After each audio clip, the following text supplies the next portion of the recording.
This page of N64 Magazine, blimey, December 99 already. Right in time for Christmas, eh? Well, what have we got here? Looks like Turok. Rage Wars is getting the big sell. World's first review, it screams. Remember Turok? Bit of a dinosaur shooter. Bit gory for Nintendo back then, wasn't it? Rage Wars. Sounds like they're amping it up even more. Then there's Resident Evil 2, still going strong. Terrifying all new shots. Wonder if they're still finding new stuff in Raccoon City at this point. And Jet Force Gemini, another rare game. Those chaps were churning them out. Unmissable first tips, probably needed with those games. They could be a bit cryptic sometimes. And Donkey Kong 64. Amazing new shots of Rare's Ape 'em Up. Ape 'em Up, very catchy.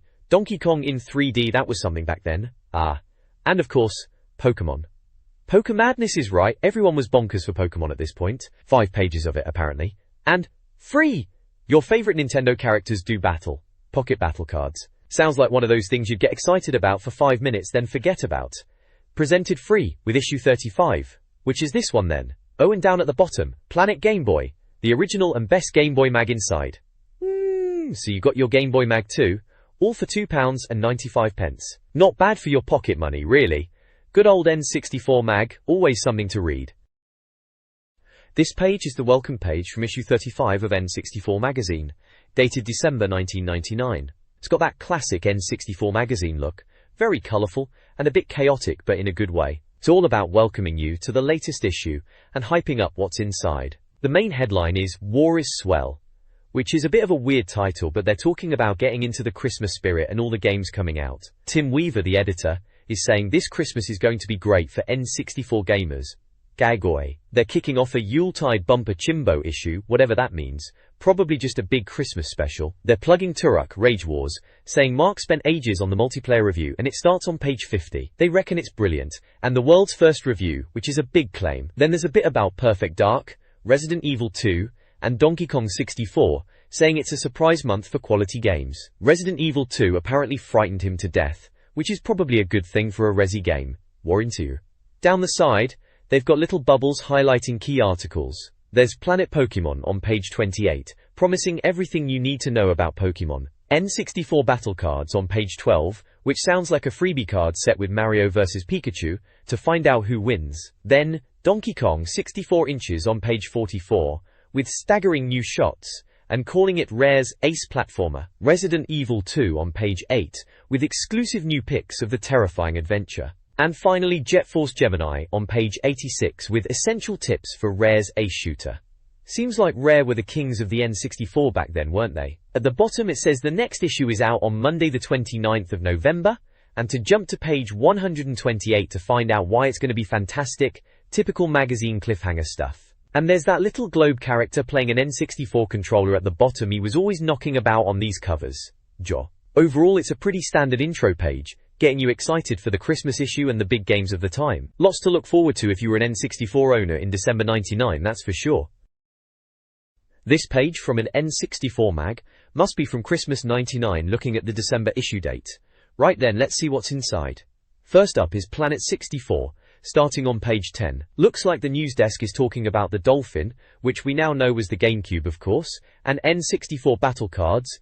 Bit of a Pokemon craze thing going on then, wasn't there? Coming soon section has the preview games, Excitebike 64, Top Hole Dirt Biking they reckon, and Armorines, which they're calling Starship Troopers on the N64, sounds a bit ropey even then. And blimey, Chef's Love Shack, that South Park quiz game, remember that? Madness. Casita. Over to N64 Arena, on page 48, which is the UK review section. Turok Rage Wars, page 50, the third one. They are giving it the first review, must be a bit dinosaur shooty action. Rainbow Six, page 56, which was a bit more serious and tactical than your usual shooter. Earthworm Jim 3D, page 60. Jim finally worms his way onto the N64, that was a strange one, going 3D if I remember right. Knockout Kings 2000, page 63. N64 boxing, always good for a button bash with mates. Rayman 2, page 64. Ubisoft Strike again, they're saying better than Tonic Trouble. Not a high bar to clear really, is it? Then 40 Winks on page 68, some 3D adventure, GT's cutesy they're calling it. Regulars section, page 26, Information Station, your usual charts and stuff. N64 Shopper, page 95, for import games, that was always a bit pricey. N64 Magazine issue 36, page 128, next month's issue, Jam-packed Christmas issue, no doubt. Wish you were here, on page 130, about Silicon Valley, the boy Green getting teary-eyed, bit dramatic. Import Arena, page 74, latest Japanese and American games, always tempting to see what we were missing out on. And Winback on page 74 as well, they put it in both sections, a bit keen on that one maybe, looks a bit stealthy with the night vision goggles going on. Warrantor. Finally, Planet Game Boy on page 4 right at the front, the biggest and best Game Boy mag in the world apparently. Page 35 inside for that section. That's the gist of it then, all the N64 goodies for Christmas '99. Seems like a decent issue, lots of games to look forward to and get stuck into over the holidays. This page of the magazine, right, it's a contents page, classic stuff. Big Turok dinosaur head looming over everything, looks like Rage Wars is the main feature. Page 50 if you're interested in some Dino and Dino action. There's a bit about Perfect Dark, more brilliant shots of this ace shooter, they were really pushing that one at the time, weren't they? And Resident Evil 2, exclusive new pics of Capcom's Zombie Chiller, everyone was still raving about Resi 2 back then. Down the side, there's the N64 Future Look, your first look at the big new N64 games. Starting on page 6 apparently. Then you've got the N64 Club 64, the ultimate reader service. Sounds a bit dramatic. How to kick intergalactic butt in Jet Force Gemini. On page 86, that Rare game was pretty good looking to be fair. Mario Golf is there too. Hit like Tiger Woods in Mario Golf. Page 92. Seemed a bit tame after all the shooters, but it was alright for a bit of a change of pace. Club 64 mailbox for your letters on page 80. Tips extra for all the latest game tips on page 96. And Dr. Kit's Game Clinic on page 101. The good doctor is here for you apparently. Game On, for quirky new challenges, page 102. And I'm the best, to see if you are really good at games on page 104. Skill Club 64, are you good enough for Platinum? Page 108. Platinum what exactly? No idea. Directory for every N64 game ever at your fingertips, on page 112. And back issues and subscriptions on page 128, for those who missed out on earlier issues, or wanted to give them more of their hard-earned cash. Right at the bottom, read all about it, asking what if Nintendo games were real? And there's a World of Nintendo newspaper thing with Star Fox Split as the headline, and something about Link did destroy Ganon's castle. Bit silly really, but harmless fun I suppose. Donkey Kong 64 is also flagged up as a special investigation. Yet more brand spanking new shots of Rare's Ape 'em Up. Page 44, always more, Donkey Kong wasn't a bad thing. Planet Pokemon is in there too. We tracked down every game, toy and more. Page 28. Pokemon was still absolutely massive. And that's about it, all crammed onto one page, classic magazine contents page from back in the day.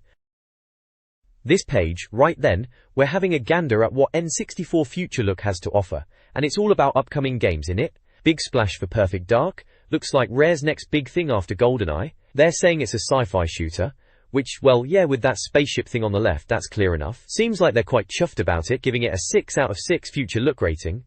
Blimey. There are a few little snaps from Perfect Dark dotted around. One's in a cockpit of some futuristic plane, saying it's got intelligent AI. Another shows some grey alien blokes, apparently they're your bot buddies, or rather were. Bit ominous that. And there's another showing some night vision bit, saying it's nail-bitingly fine and if you dodge it's got your name on it. Bit dramatic, eh? Oh, and apparently the deathmatch is amazing and a massive improvement on GoldenEye. Right, we'll see about that when it comes out. Down below there's an info burst bit for Perfect Dark. Stats and whatnot. Cart size is 256 megabit, player count from 1 to 4, memory packs are no-go, but expansion, rumble, and GB pack are all yes. Release dates are April for the UK and US, and TBA for Japan. Anticipation rating is 5 red blobs out of 5. So they're really pushing this one, aren't they? Warrington Northall. Next up is Resident Evil 2. Another big hitter back then, Capcom's Zombie Gorefest, they're calling it Deliciously Gory Zombies Masher. Charming. Giving it an 8 out of 8 rating. Seems high, but Resident Evil 2 was pretty popular, wasn't it? Gorrington no. And then there's a little blurb at the bottom saying, want more new games? Check out the coming soon section of Planet 64 on page 16. Always plug in something else, these mags, aren't they? So yeah, basically, this page is shouting about Perfect Dark and Resident Evil 2 being the big N64 games to watch out for. Back in the day, that was pretty exciting stuff. Wonder if they lived up to the hype. Probably mostly, yeah. This page is all about Perfect Dark. It's a Future Look article. Looks like they're previewing it in the magazine. They're saying it's slipped to April, which back then felt like ages away, especially after waiting for GoldenEye's spiritual successor. They mention Jet Force Gemini and Donkey Kong 64 out for Christmas, so at least there's something to play, even if Perfect Dark is delayed. Roo. The article talks about the graphics being much better, 10 times better even, with new graphical touches, blue skies, rippled sandy floors and fancy lighting. They go on about breaking into the Datadyne building, shooting enemies in the dark with night vision, and blowing up gunships. Sounds very GoldenEye-esque but bigger and better, as they were promising at the time. There are a few screenshots dotted around. One showing a gun firing, another in a city street, and another of a character. Old Darky, they call her, a bit cheeky, who they say isn't much of a looker, but is a top agent. There's also mention of cutscenes, with Datadyne copters, and a new shield for Jew, which is good to know. Warren. They mention multiplayer, and that they spent a lot of time on those levels, including retooled temple and complex levels from GoldenEye. Plus, 3 bespoke Perfect Dark levels. Sounds like they were really pushing the multiplayer aspect. Warrington. They also talk about details, especially in central areas, and customizing character faces with the Game Boy camera, remember that? Taking snaps of your Fizzog and sticking it on your character, proper laugh. And then there's the Farsight gun, which they claim is almost unimaginably brilliant fun. Bit over the top maybe, but you know how they got. Overall, it's a preview hyping up Perfect Dark, acknowledging the delay but trying to keep everyone excited for it, playing on the nostalgia for GoldenEye, and promising even more impressive stuff. Typical magazine fodder back then, but we lapped it up, didn't we? This page is all about Resident Evil 2, coming to the N64. It's previewing some new shots of the game and making a big deal about how it's Capcom's blood-drenched zombie shocker. Bit much really. They're banging on about the graphics and how they are crisp and clear even compared to the PlayStation version, which for the time, was alright I suppose. They do admit the pre-rendered bits are a bit blurred. It talks about how the game is still properly scary with zombies and lickers, and mentions the puzzles and switching characters, which was standard Resi stuff. Apparently, it's all crammed onto a massive 512 megabits cartridge, which is how they managed to get 2 CDs worth of PlayStation game on there, including all the scenarios with Leon and Claire, and even bonus bits with a swap bloke and Boringtons. Get this, a block of bean curd. Bonkers. They're also bragging about new difficulty modes called Extreme and Randomizer for the N64 version, which sounds like a right laugh if you're into that sort of thing. Right at the bottom, it says it's out in October in the US and UK, but TBA in Japan. They're pretty hyped for it, giving it 4 out of 5 blobs for anticipation, which is a decent score I suppose. Oh, and it mentions Shadow Man as well, saying both games are making N64 more grown-up, whatever that means. Probably just more shooting and zombies, which we were all lapping up back then, weren't we? This page is all about Resident Evil 2 coming to the N64. Blimey, remember that weight? It's got a big scary zombie bird on the side, the usual gore you'd expect, all red and messy, just how we liked it back then. They've got a bunch of screenshots, showing Leon doing his thing, blasting zombies with a shotgun, looking a bit like he's messed up his police career already from the looks of one caption. Another one points out the dodgy health situation, and tells you to neck a green herb. Good old green herbs, eh? There's a bit about finding a cog in a clock, classic Resi puzzle stuff, and the game over screen, which we saw plenty of, let's be honest, especially getting used to those clunky tank controls. Apparently torsos come off zombies, but the legs keep going charming. They even mention the lickers and say to get the shotgun out quick, which was always good advice. And something about a statue in the police station holding a key, typical cryptic clues. Right at the bottom it says to be continued, and promises a full review next month. Spines will be tingling they reckon. Bit dramatic, but we were well up for it. December 99, feels like ages ago now. This page is the news desk section of Planet 64, and blimey, it's all about the upcoming Nintendo console, codenamed Dolphin. August 2000 is the date they reckon Nintendo are finally going to unveil it at their Space World show over in Japan, and they're making a big thing of it, slapping Mario on a crate like it's top secret cargo. They're suggesting we'll see a new Mario game alongside the console too, which you'd expect, wouldn't you? Orgu. But typical Nintendo, there's already worries about delays. Apparently if they're only showing it off in August 2000, it probably won't be out until summer 2001. Remember how long it took for the N64 to actually get to shops after they first showed it? History repeating itself it seems. Warrington. They even mention Shigs. That's Miyamoto to his mates hasn't even started making games for it yet. Bit worrying now. Still, they're trying to hype up the tech, talking about some fancy 1TRAM memory and graphics that are supposed to blow away the PlayStation 2 and look as good as PC games. We'll see about that, won't we? They also moan about the Zelda delay and how they had to give Shigs more time to polish up Mario 64. Always something in it. Roll on Space World, I suppose. This page from N64 Magazine looks like it's from December 99, blimey, time flies, eh? Right, so we've got a bit of news up front in shortcuts. World Drive has been pushed back a bit, not their fault apparently, to November 5th. Zelda Ocarina of Time is up for some awards, no surprises there, it was pretty special. And blimey, another delay, Jet Force Gemini also slipped to November 12th. Seems like everything was running a bit behind, in the run-up to Christmas that year. Then there's a main article, Trip Speaks, where they've had a chat with Trip Hawkins from 3DO. Proper gaming royalty he was, founder of Electronic Arts and all that. He's banging on about Nintendo's next console, Dolphin, which we now know was the GameCube. He's saying it's going to be great, powerful like a PC, and reckons they'll be doing DVD games. He mentions Battle Tanks, which 3DO were doing, and Pokemon as examples of successful games. Says they develop on PCs because they're more powerful than the N64, and you have to dumb down the graphics for the console. Makes sense, I suppose. They're reviewing Army Men, Sarge's Heroes next issue apparently, there's a little screenshot of that, and one of Battle Tanks as well, blocky as you like, classic N64 graphics. Down at the bottom is the N64 diary, bit of a heads up for November and early December. Bonfire Night on the 5th obviously. Smash Bros is due on the 26th, proper multiplayer madness that was going to be. Turok, Rage Wars is out on the 19th, Acclaim trying to keep that Dino Shooter train going, and then right at the end Donkey Kong 64 on December 3rd badded. Rare's big Christmas game, they're saying it'll be top of your Xmas list, we'll see about that, bit of a platforming collectathon if I remember right. Oh, and James from the magazine has his birthday on the 27th of November, happy birthday James. All crammed in before Christmas, typical. This page in the mag is looking at a few bits and bobs, isn't it? First off, they're banging on about this DK64 bundle. Seems you could get a transparent green N64 controller and a banana yellow Donkey Kong 64 cart all together. Apparently it was meant to be just for the Yanks, but lucky us it's coming to the UK too, for about 120 quid. They're hoping it looks ace, bless them. Then there's a quiz, proper old school stuff, with 10 questions and 50 quid up for grabs. 50 quid! That'd buy you a brand new game back then, maybe even 2 if you were canny. Questions are all about N64 games, of course. One's about taking the green herb, must be Resi Evil, right?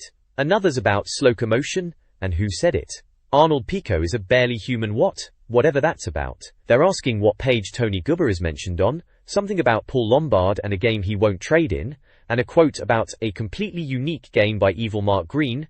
Sounds like a right laugh. Then there's something about the Farsight gun, Burry's answer to Andy Warhol, a SNES Kitsy game, for the Game Boy Advance. Bit early for that, innit? Scarts, and finally, who Mariru is. Answers are all in the mag somewhere, apparently. You had to send your answers in by the 29th of November to this address in Bath to win. And before all that quiz malarkey, there's a feature about these pocket battle cards you got free with the magazine. Looks like a bit of fun. You shuffle these cards with Nintendo characters on them. Mario, Bowser, Link, even blokes like Turok and Shadowman are in there. And James Bond and Snorlax too for some reason. Each card has stats like strength, speed, and fear factor. Which is a bit daft, but hey. They explain how to play, dealing cards, and comparing stats to win rounds. Last one with cards wins the game. Simple as that, really. Good for a bit of a laugh with your mates, I suppose.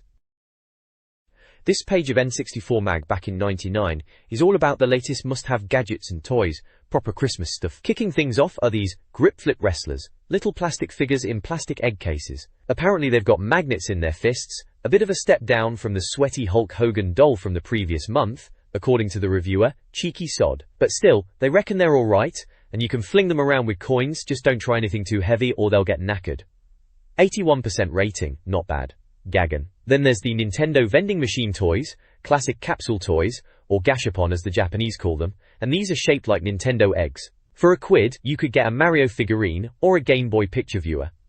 They mention Lilac Wars, Mario 64, Mario Kart and Yoshi's Story for the picture viewer themes. Superb apparently, with a 94% rating, which is pretty high praise. Moving on we have the Takami Wrist Robot, a rather pricey £75 watch robot from Bandai. It's a bit of a dig at Transformers, saying we wasted our youth on transforming cars and planes, and now we're wasting our adult lives on this robot watch. It's shiny, and has a little robot with the time on its belly. Apparently, it flashes 800 nonsensical messages across the face. They call it the best robot since Metal Mickey, a bit of a niche reference there. 90% rating, someone was feeling generous. Next up is the Wama Banger, some sort of David Halsall contraption, for £2.99. It's described as the most frustrating part of a platformer called Tonic Trouble, where you get pelted with mutant tomatoes. It's a soft tomato toy that enjoys being kicked, apparently purring "I love you" and cackling when you slam your foot into it. Even worse, it screams occasionally to chill your bones. Christ, sounds like a right weird toy, and they're not keen, giving it a 75% and telling people to get it away from them. Then there's Hot Wheels Super Pit Stop F1, a scale extric style track for £39.99. They were getting excited about screaming its way onto the N64, which doesn't make much sense, unless they mean the game console. They reckon it's alright for research purposes, naturally, and mention it's small but fun, though the graphics on the cardboard scenery aren't up to much. 72% rating. Finally, we've got the Homer mask, a Homer mask from Gear 4 Games for £20. After the Darth Maul mask from the previous month, they've gone for Homer Simpson. They say it looks authentic, but the lack of air holes and the nostril-burning rubbery smell make it less than pleasant to wear. Apparently, top phrases uttered by mask wearers are, "Doh! Why I laugh," and "Slowly, suffocating, help, me." 86%, bit generous again considering the suffocation risk. At the bottom, there's a competition to win Nintendo Mini Viewers, which are Game Boy-shaped things to view N64 screenshots. The question is, what 4 animals make up the Lilac Wars team? And you have to send your answers on a postcard to the mag by December 5th to win one of 15 viewers. Good luck with that if you're trying to enter now in 2023. This page in Planet 64 Magazine, issue 35, is having a bit of a retro gaming moment. Right at the top there's some news snippets, one about Konami doing a new F1 game, which is fair enough, those racing games were always decent on the old SNES. Then there's a slightly dodgy sounding story about Shadow Man. Apparently it's got a Rumble Pack logo on the box but doesn't actually rumble. Bit of a swizz that. Probably rushed it out the door to meet Christmas. And wouldn't you know it, Pokemon is still mental. Apparently it's the fastest selling Game Boy game ever in the UK, shifted loads in 2 days, and boosted Game Boy sales too. Can't move for Pokemon stuff back then, would you? The main bit though is this Retro World section, looking back at Super Turrican on the SNES. They're saying 2 Turrican games were on the Amiga before this SNES one, which I didn't know, but this version was meant to be a remix and was top stuff apparently, made by German coders. They reckon it was less in your face than other SNES shooters, but still had plenty of action. Turrican himself is described as a chunky bio-suited bloke, which sounds about right. Apparently it borrowed a bit from Metroid, letting you roll into a ball and all that. They're saying it was always more popular with Amiga owners than SNES folks for some reason, but now there's talk of a new Turrican on the Dolphin, which was the code name for the GameCube back then. Mental to think about. They're even saying it's going to be better than Zelda. Cheeky sods. LES. Then there's Super Castlevania IV, also on the SNES, from '93. Vampires, skeletons, the usual Castlevania gubbins. They're saying the series was already ancient even back then, like 15 years old, stretching back to the NES. They mention it's a side-scrolling adventure with Simon Belmont and his whip. Apparently it was a standard platformer of the 90s, but with good atmosphere and graphics. They go on about the music, and the eerie, unsettling feeling, and mention Medusa. They reckon the SNES version was brilliant, but the N64 Castlevania, which would be Castlevania 64, didn't quite hit the mark. Looks like Mark Green wrote this bit, and he's hoping next month's special edition will be better. Fair enough, always good to look back at the classics. This page is all about Excitebike 64, right in the middle of the magazine there. Seems they're giving us an update on what to expect. It's coming soon, according to the big headline, and they're updating us on N64 games of the future. Bit dramatic, innit? Flicking through the Quick Jump 2 section at the top, you've got Ridge Racer 64, Gauntlet Legends, Chef's Louvre Shack, and TGR2, so a decent mix of stuff they're covering in this issue.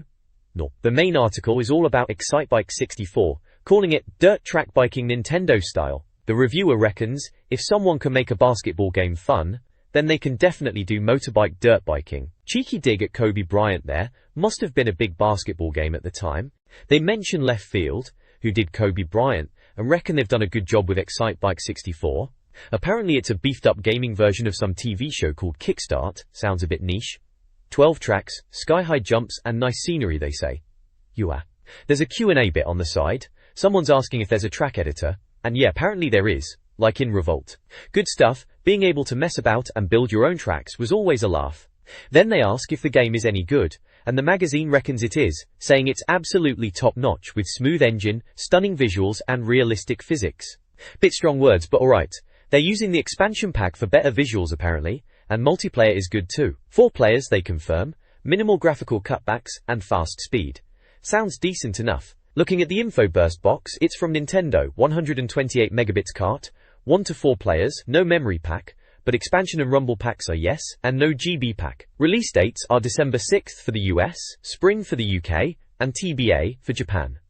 Anticipation rating is 4 red blobs out of 5, so they're clearly quite keen. The screenshots look alright, typical N64 graphics, a bit blocky now looking back, but in '99 it was the dog's bollocks. You can see bikes leaning into corners, which they highlight as good physics. One screenshot says, no fogging or loss of detail, the 2-player mode is ace, so they're impressed with the graphics in split screen.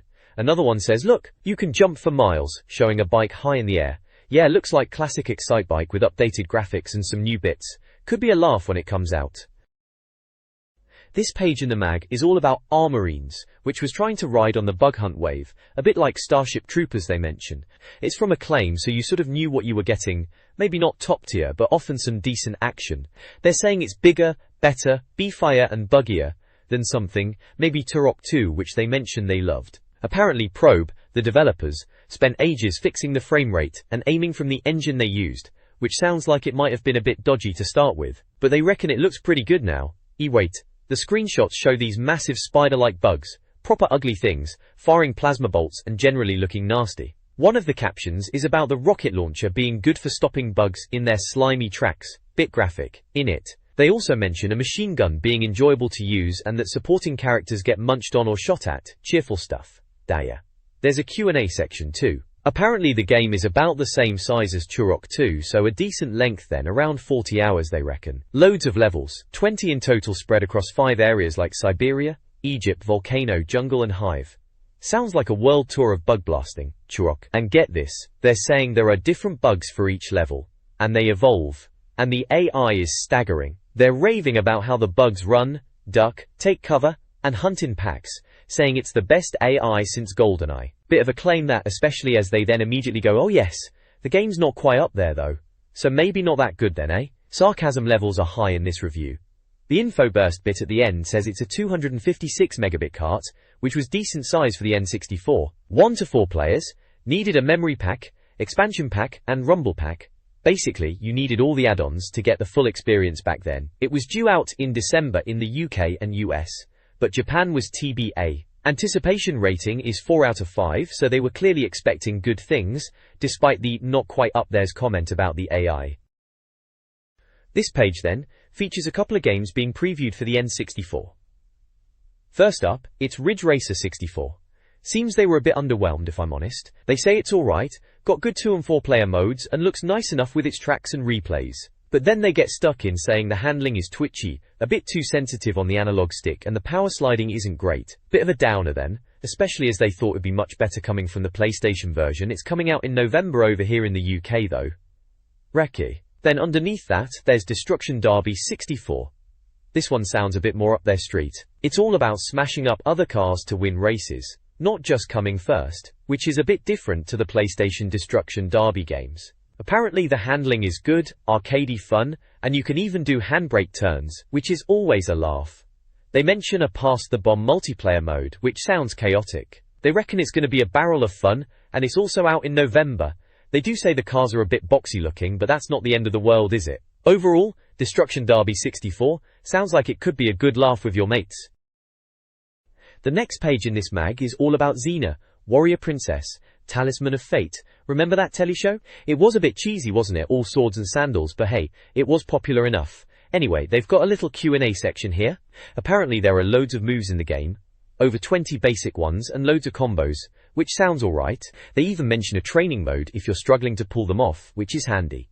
Someone's asking if Xena looks as authentic as Superman in his game. Cheeky. But they reckon the 3D arenas are faithful to the show and the character faces are meant to be really realistic, even mentioning how ugly Despair is, that horned demon fella, which is a bit of a weird compliment in it. They also talk about a team system, where you can pick teams of 1, 2 or 3 players, so you can have a bit of a scrap with your mates. And they're calling it the first great beat-em-up since Fighter's Destiny, which is setting the bar quite high in it. They're saying it's different to Imagineer's game, but it should still be a decent fighter. Poya high. There are a few screenshots scattered about. One of them says Xena is actually jolly good fun, which is good news I suppose. Another one shows Xena winning against Hope, whoever she is. Then there's one where they reckon Xena looks a bit like Lucy Lawless, you know, the actress, but only a bit. Another one shows Julius Caesar kicking some Greek ass apparently. Then there's another pic showing Velasca and Gabrielle getting a pasting, whatever that means. And another one where Akeres wins, and they're saying there are loads of moves. Finally, they mention the special effects are very pretty indeed, pointing out some blue flares. A bit much, maybe? There's a little article bit called, "Alright Princess? Oof." They were a bit doubtful about the game at first, saying the TV show was a bit dodgy back and slash. Bit harsh maybe, but they reckon the game might be alright, even if it's after those Superman games. They're saying it's one of the few N64 beat-em-ups worth looking forward to, which is a bit of praise.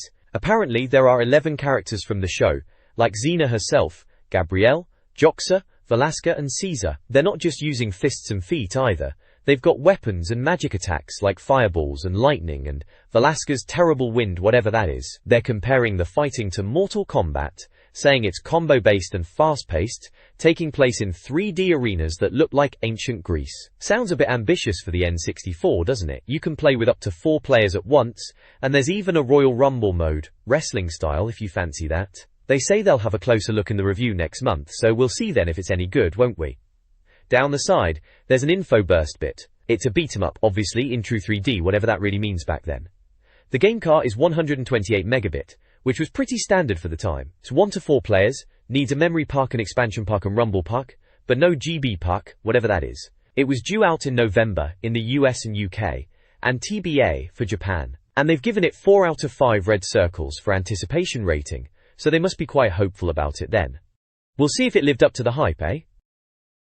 This page then features a look at a couple of upcoming N64 games, Gauntlet Legends and Road Rash 64. Gauntlet Legends, they're saying it's like a blast from the past, bringing back memories of the old arcade game. Apparently even with the 3D makeover it's still got that classic Gauntlet feel, which is no bad thing really. You can play with up to 4 mates, choosing to be warriors, wizards, Valkyries and all that lot, battling through hordes of baddies.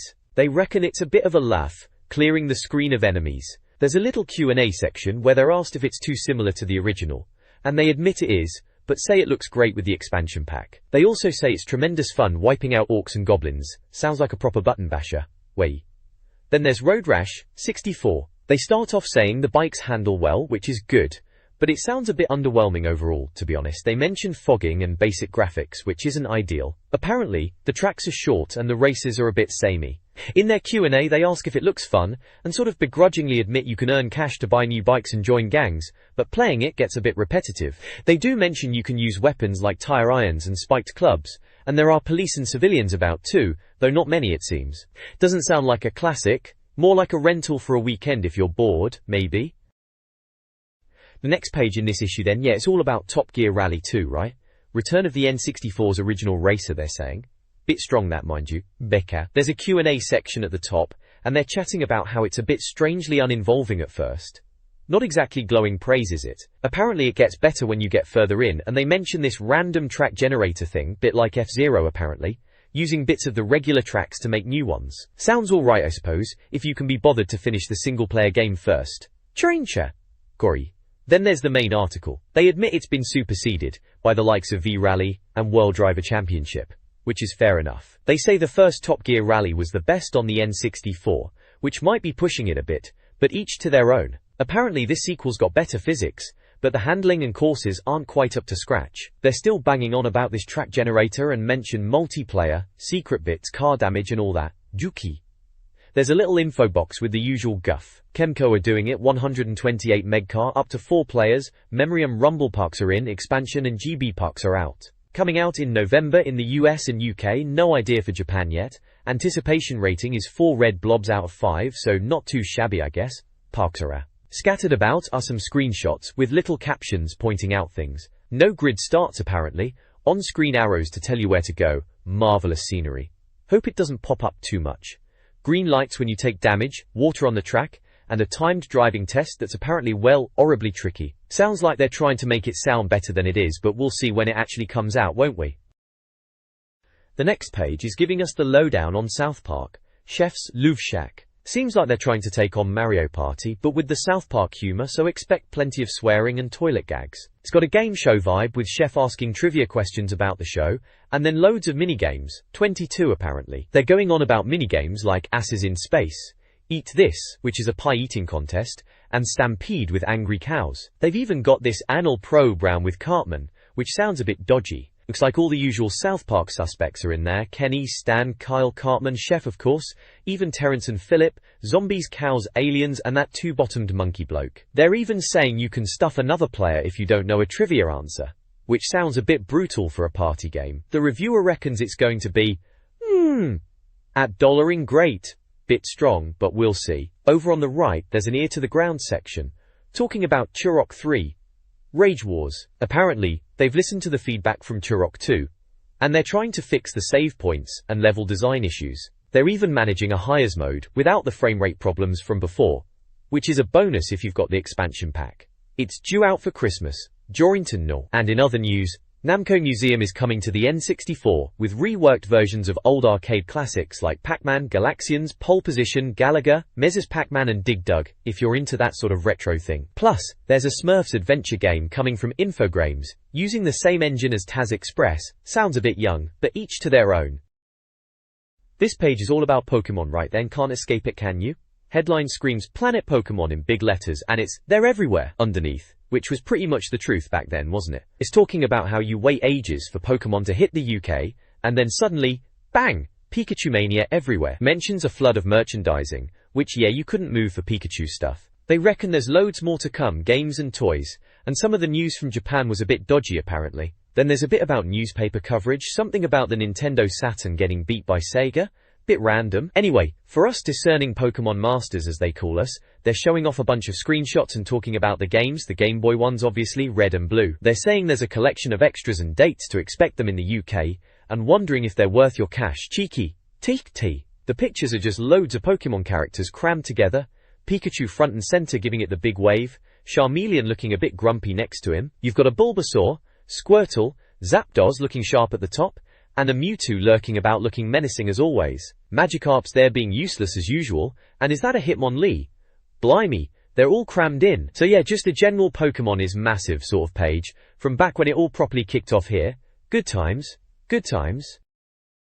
This page in N64 Magazine seems to be having a bit of a Pokemon fest, doesn't it? Kicking off with Pokemon Snap, which they reckon they got to grips with all the way back at Space World in '97 when Jimmy Ashton went to Tokyo. Apparently it was done and dusted ages ago, but typical Nintendo and their 64DD messing about meant nobody outside of Japan had a clue what it was until earlier this year. It's all about taking snaps of Pokemon on Pokemon Island like a digital safari. Sounds a bit odd, but they say it did alright in the US and Australia, and you could even print out your dodgy photos at Blockbuster, which is a bit of a novelty I suppose. Then there's Pokemon Stadium, which over in Japan they called Stadium 2.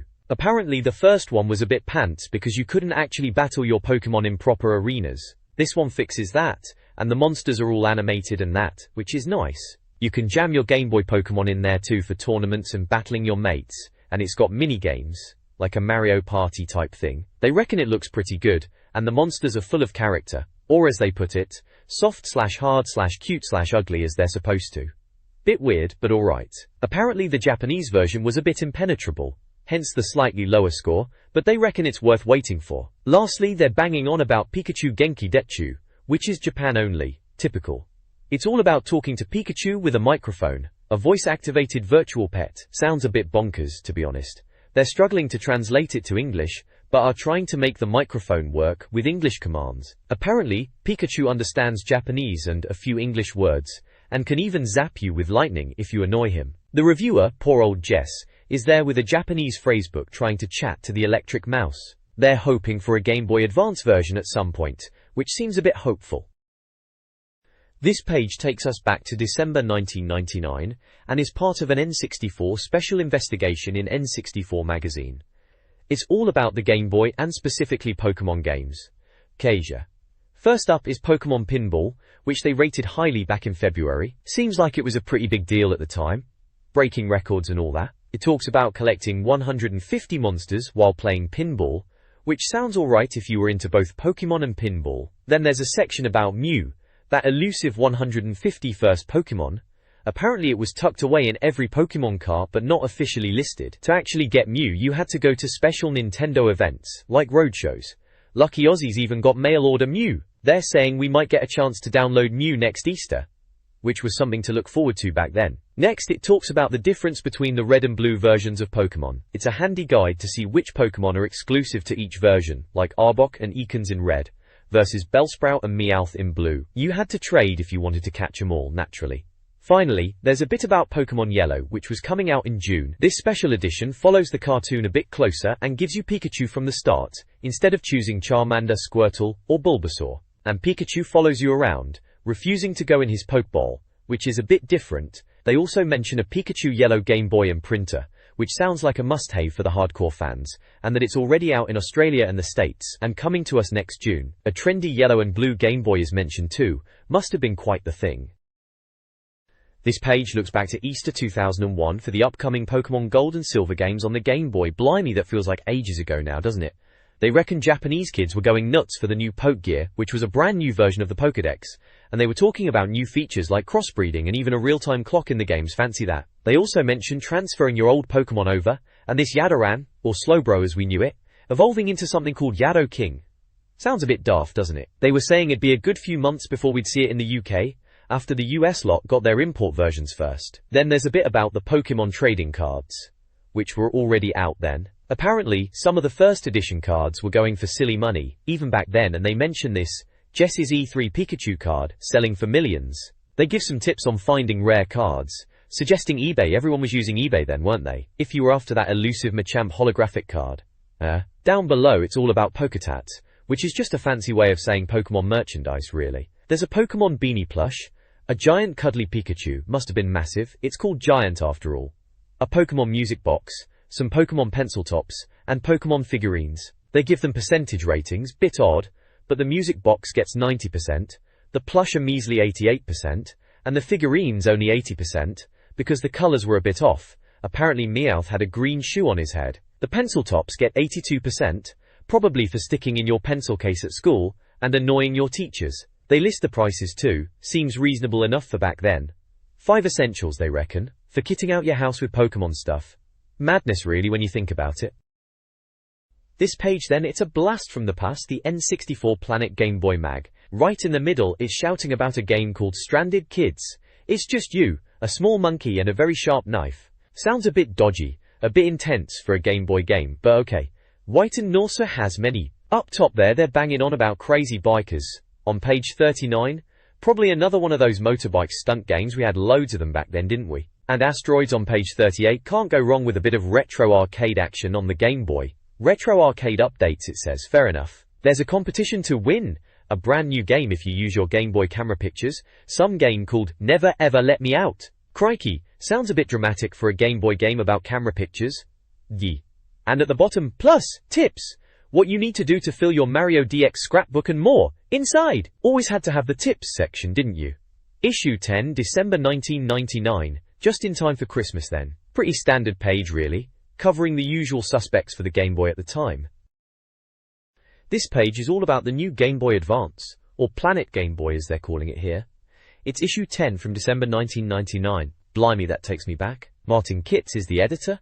Name rings a bell. Seems like they're still banging on about the original Game Boy and Pokemon, mentioning gold and silver editions and how big they are in Japan, which they were, weren't they? They reckon the 8-bit Game Boy still has legs, even with this new shiny Advance on the horizon. The main article, Advantage Nintendo, is all about the Game Boy Advance naturally. They're saying it's going to be a revolution, which is what they always say, isn't it? Apparently it's going to be 32-bit, proper fast for a handheld, faster than the Neo Geo Pocket, which was pretty nippy at the time I suppose. Good to know it'll play old Game Boy games too. Backwards compatibility is always a bonus.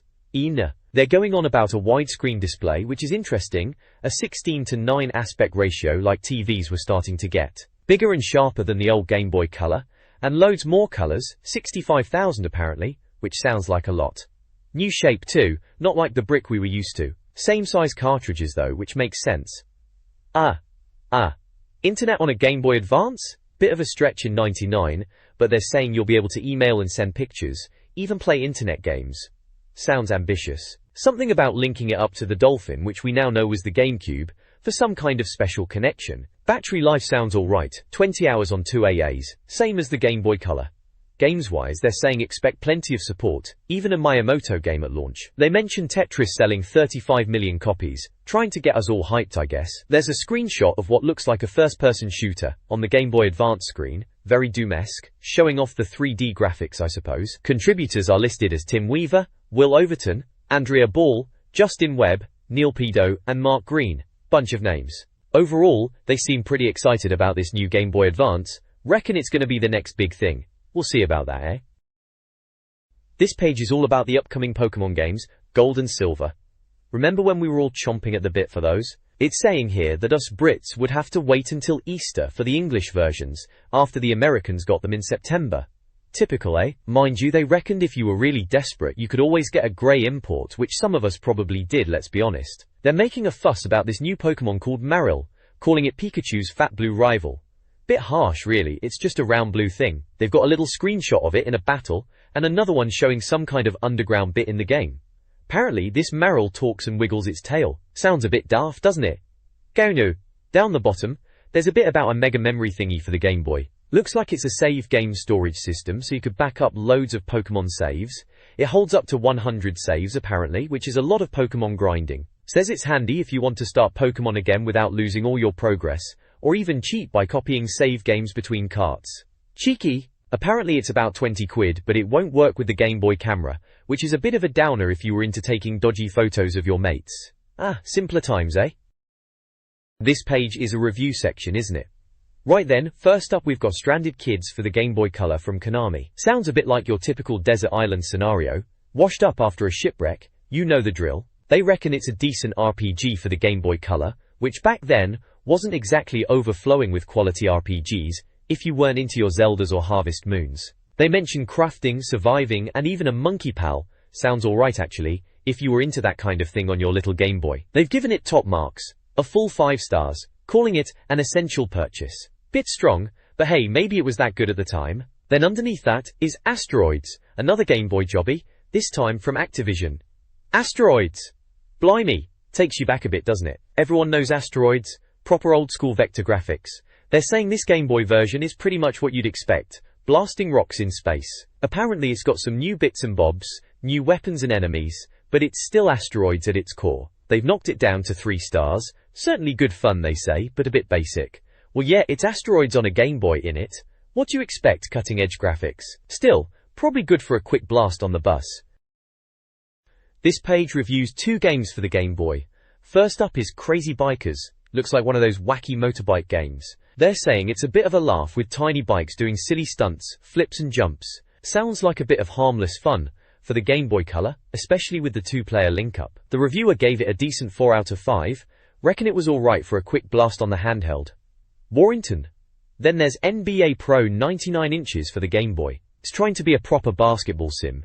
Bit more serious than NBA Jam apparently. They mention a full NBA roster, an 82-game season, which is pretty ambitious for a handheld back then. The screenshots look alright for the Game Boy, a bit basic, but you can tell what's going on. They reckon it's a decent handheld basketball game if you're after something a bit more involved than the arcade-style stuff. Gave it 3 out of 5. Not amazing, but not terrible either. Seems like a fair assessment for both games really. Good for killing time on the bus or train I suppose.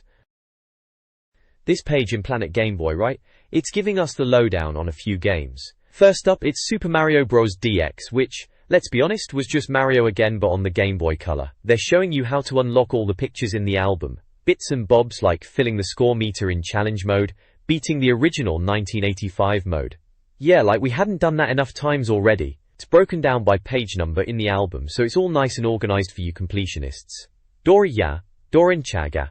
Then there's R-Type DX. Classic shooter, that. Apparently, if you're stuck on a level you've already done, you can just pause and press B to skip it. Handy, if you're having a bad day. And they mentioned the Super Shot, which is just as chaotic and screen-filling as you'd expect from R-Type. Screenshots look suitably explodey. Yui. Lastly, there's Return of the Jedi. LucasArts on the Game Boy. Can't go wrong, can you? This section is all about cheat codes, passwords to jump to any level. Dance Hall, Sail Barge, Endor, all the classics. Death Star Mission 1 and 2 codes there too for the hardcore fans. Pretty standard stuff for the time, cheat codes in magazines, Wasn't unusual. Good for a quick boost if you were stuck though, I suppose. This page is all about tips, scores, guides and that sort of thing for the Game Boy. Looks like we're kicking off with Tamagotchi, those little digital pets that were all the rage. Apparently, if you win a tournament with an adult Tamagotchi, you get a special symbol. And there's a tip about toilet training your Tamagotchi when it hits the grand old age of 3. Right then, Pikekibi. Next up, it's black bass lure fishing. Seems there's a password to skip the easier levels and get to the good fish on level 2. Handy, if you're impatient like me. Just fill in the password with the letter K apparently. Jupao. Then we're on to WWF Attitude, the wrestling game. They've got tips on how to mess with your partner in tag team mode, and an easy win trick for guaranteed victories, though who's counting how many times out of 10 you win. Power Quest is next, which I think is that robot fighting game. There's a tip to get a free part by losing to the general at the start and then going to the shop. Sounds a bit backwards but alright. And they've even included level 4 passwords for that one if you're stuck. Powercar.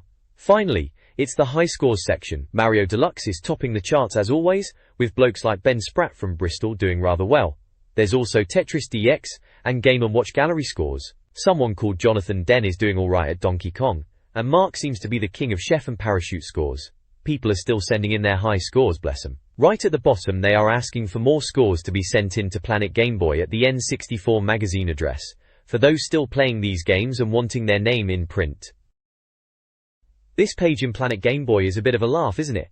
It's showcasing readers' photos taken with the Game Boy camera, back when that was proper cutting-edge tech, eh? They've called it the Game Boy Gallery, and the theme is mutations, which is quite apt for the blurry lowers pics you'd get from that thing. There's a winner, some bloke called Tom Wyatt, who sent in a rather disturbing clown face, apparently made with a mirror lens, very resourceful. Then we've got a load of reader submissions, all with little captions. Someone's taken a snap of the solar eclipse, though it just looks like a blurry blob, to be honest. There's another one they've called a bumcheek warrior, which is descriptive, and someone else reckons their picture is an army of flying boos, those ghost chaps from Mario I presume. They've got all sorts, from screamy polarized efforts to negative effects, whatever that means. One poor bloke from Chernobyl has apparently got a nasty rash according to his picture, and someone in Newcastle is in a killing mood, cheery. Then there's a cybercat that looks more like a ferret apparently, and someone's claiming a blurry white blob is Mario's ghost optimistic. They're asking for more freaks, encouraging people to send in their weird Game Boy camera snaps to win a game. They even give you the address to post your photos. Proper old school, innit? It's all a bit of fun really, typical of Planet Game Boy and the N64 Mag, always up for a bit of silliness with the Game Boy. This page is about the upcoming Donkey Kong 64 game, right at the end of '99. It's one of those special investigation type articles, so it's meant to be a bit of a deep dive into what Rare are cooking up for the N64. They're saying Donkey Kong and his mates are back, and they're calling it Rare's latest masterpiece. Bit much, isn't it? But, you know, Rare were pretty much untouchable back then, so maybe it was. Bato. There's an info burst box like they always had. It says it's from Rare and Nintendo, which was the dream team back then. Cart size is 256 megabits, which was massive for the time. Remember blowing into those cartridges to make them work. 1 to 4 players, nothing too surprising. Memory pack no, expansion pack yes, rumble pack yes, and GB pack no. Seems standard for a big N64 game. Release date is down as December 3rd worldwide. Perfect timing for Christmas, they're right about that. And they've given it 5 out of 5 Red Bulls for anticipation. Everyone was properly hyped for this game back then, weren't they? There were a couple of screenshots too. One shows Tiny Kong being chased by those robotic Kremlings. Looked a bit menacing at the time. Another shows Chunky Kong in the water, looks like he's taking a dip, showing off the water effects maybe. They always went on about water effects. Overall, it's a preview article getting everyone excited for Donkey Kong 64, playing up the Rare angle and the Christmas release. Pretty standard stuff for the magazine at the time, building the hype machine. This page is all about Donkey Kong 64, harking back to the days when the N64 was king. It's an investigation special, digging into the animal magic and minigame madness of the game. So first up, it talks about the animal buddies, you know, like Rambi the Rhino, who was around in the old SNES Donkey Kong Country games. Apparently he smashes things with his horn, opens up secret bits, classic stuff. Then there's On Guard the Swordfish, everyone's favourite they reckon. Good for underwater bits and leaping out of the water, handy for those water levels, eh? Glimmer is mentioned too, for the dark underwater sections, acts as a handy lamp. They're calling it Animal Magic, bit cheesy, but it was the 90s. Then it moves on to the minigames. Minigame Madness they call it, which sounds about right. They're going through a few of them. Cannon barrel shooting, which is a fancy 3D upgrade of the barrel blasting from the SNES days. First-person view, aiming crosshairs, sounds a bit more involved than the old games.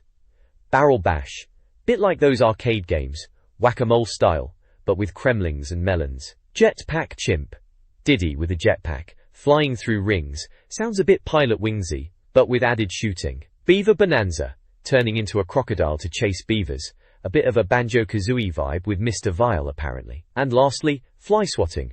Simple as it sounds, swatting flies, they reckon it's basic but still enjoyable. There's a bit in the corner about guns N monkeys, talking about the weapons. Diddy with 2 pistols, John Woo style, and Chunky Kong with a bazooka, for blowing up reptilian enemies.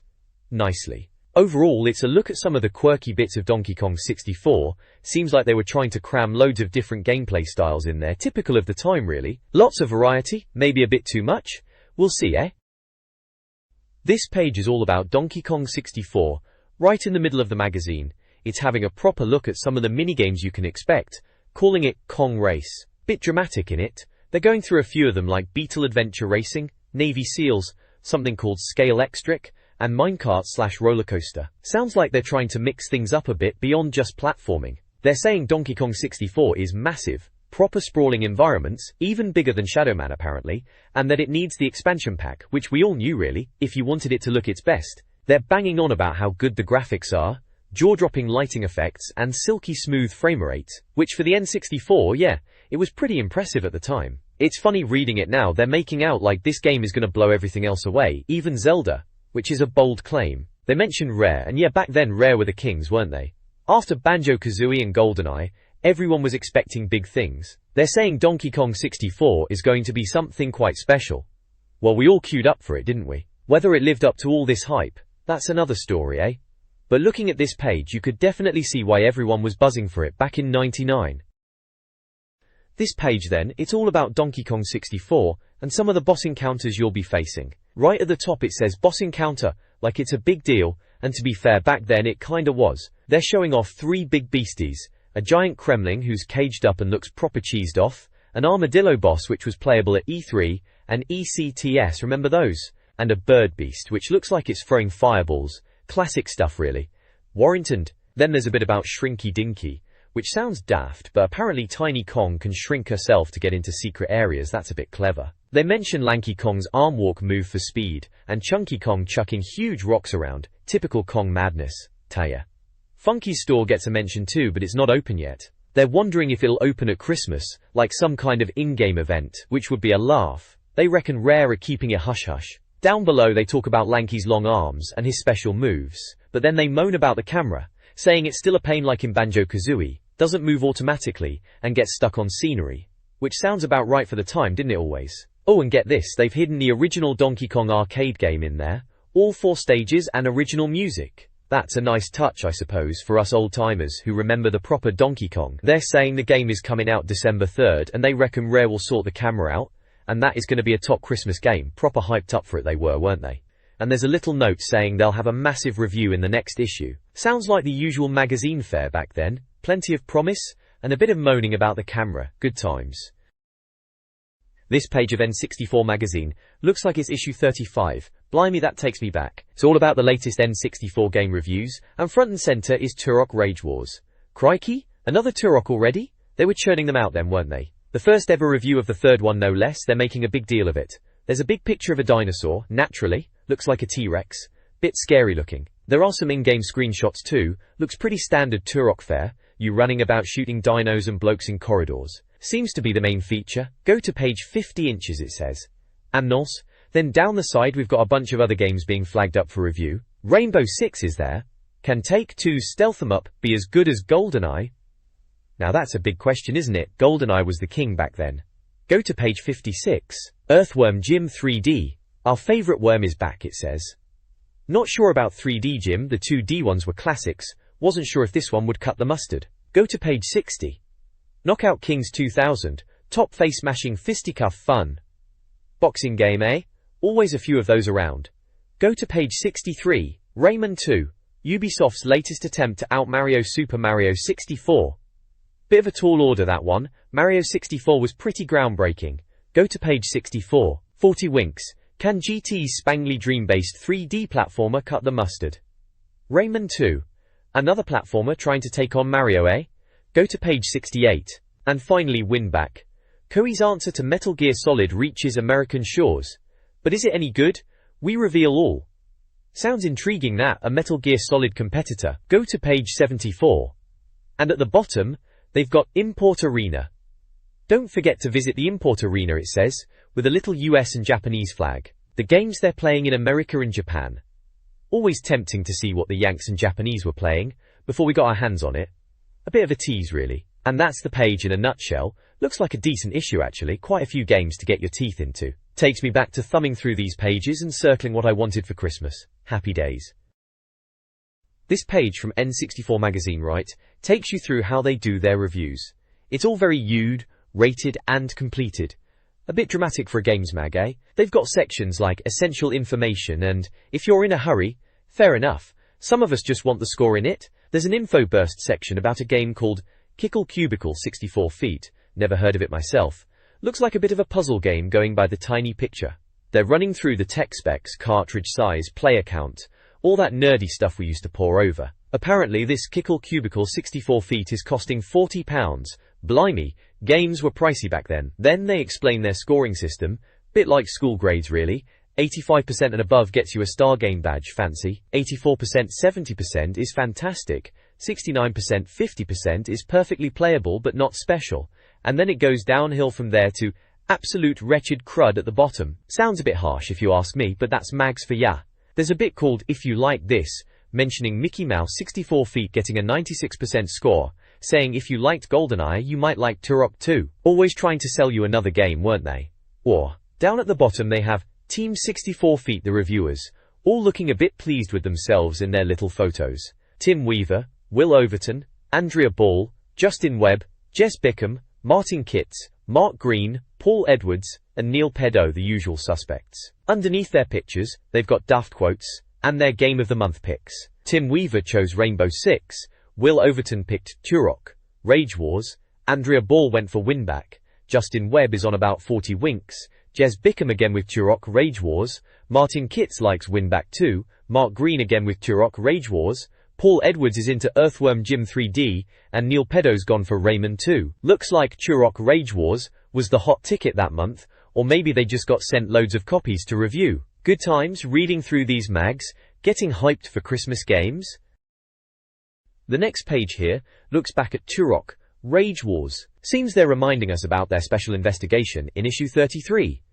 Real sweet, ain't it, they say. Classic magazine banter. Down the side, there's an info burst for Turok Rage Wars. Acclaim are the guys behind it, 256 megabits cart, good for up to 4 players, and it'll chew up 7 pages on your controller pack. Cart save is a no-go, password save also a no-go, expansion pack is tick, rumble pack is tick, and GB pack is crossed out, so no GB pack action there then. Looks like it came out in the States on November 5th, here in Blighty on the 19th of November, and Japan was TBA.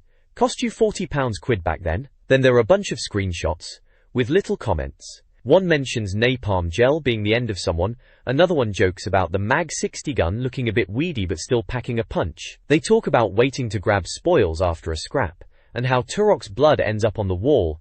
Rage Wars is very gory, they point out, like we hadn't figured that out already. There's a bit about how sloping platforms are better than ladders in this game, which I suppose is a step up from Turok 2. And right at the bottom, a comment about computer players liking the pathetic Warhammer. Sounds like they're having a bit of a laugh at the game's expense, typical magazine humor of the time, wasn't it? Good times.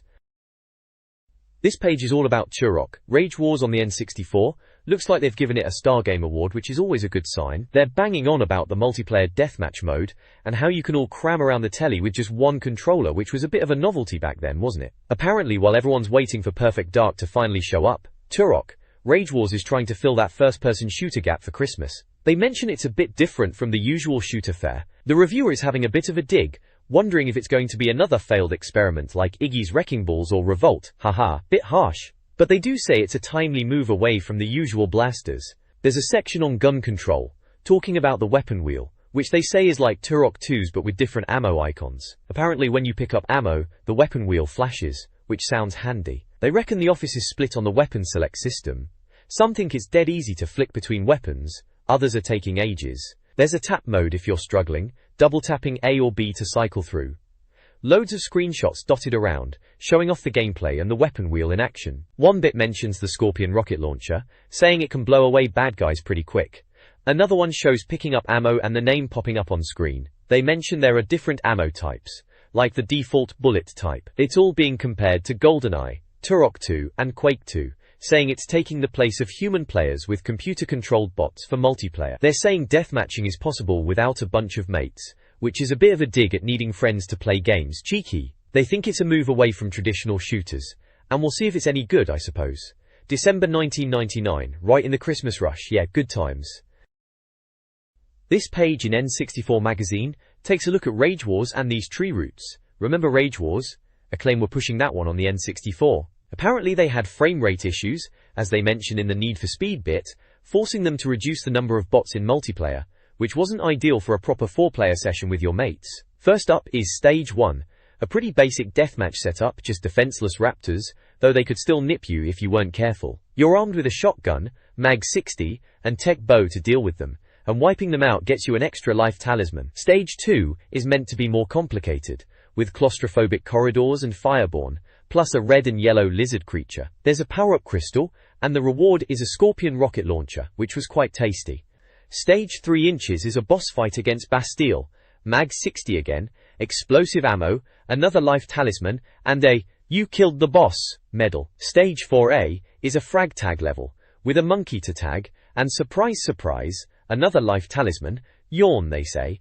Bit sarcastic, that reviewer. Lastly, Stage 4B is Team Deathmatch, they call it Guardian, and you get another extra life for winning. There's also this Trial of Turok map showing how these stages link up. Rage Wars? Yeah, it was alright for a bit, kept you entertained, didn't set the world on fire though, did it?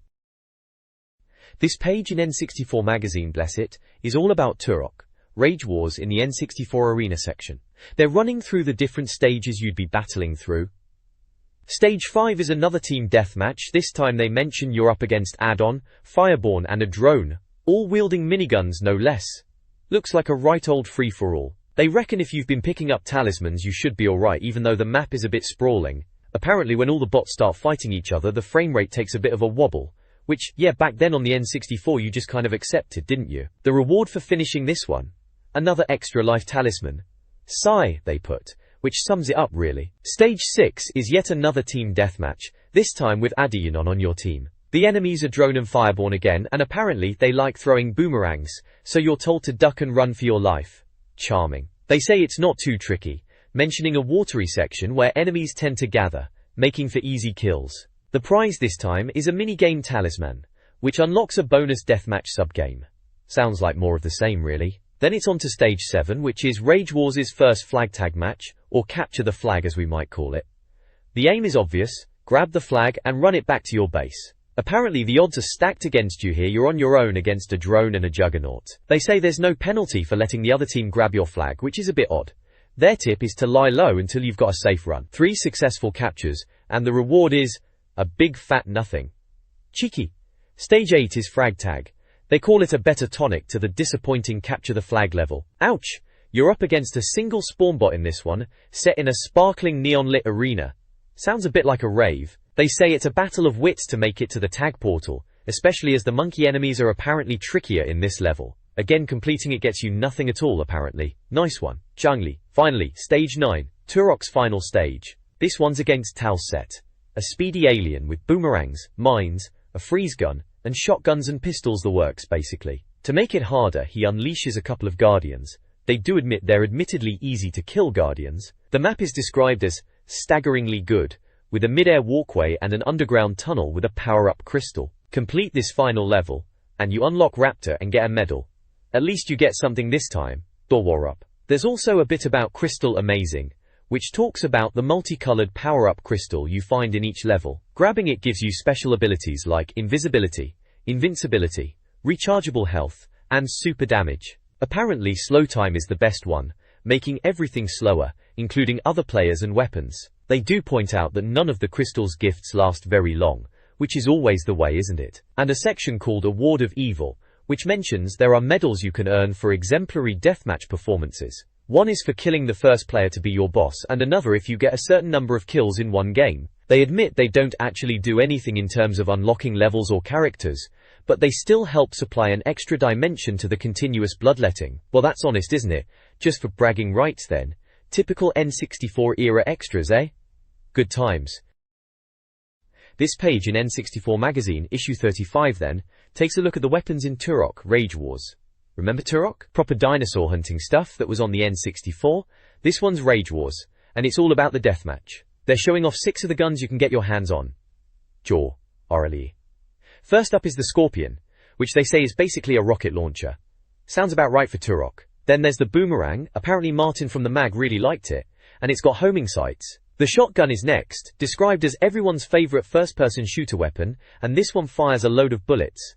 Can't go wrong with a shotgun really. Following that is the Freeze gun, which does what it says on the tin, freezes enemies, and the Cerebral Bore is back, but only as a collectible weapon on certain levels. That thing was always a bit gruesome. Finally there's the Chest Burster, which sounds properly nasty with alien embryos and bursting stomachs. Very Turok. The reviewer mentions that it's a 4-player deathmatch game, a bit like Quake or Unreal Tournament but on the N64. They reckon the visuals are a bit bland and featureless, the scenery that is, but they forgive it because the game moves quickly. GoldenEye was the benchmark for multiplayer on consoles back then, so I guess they're comparing it to that.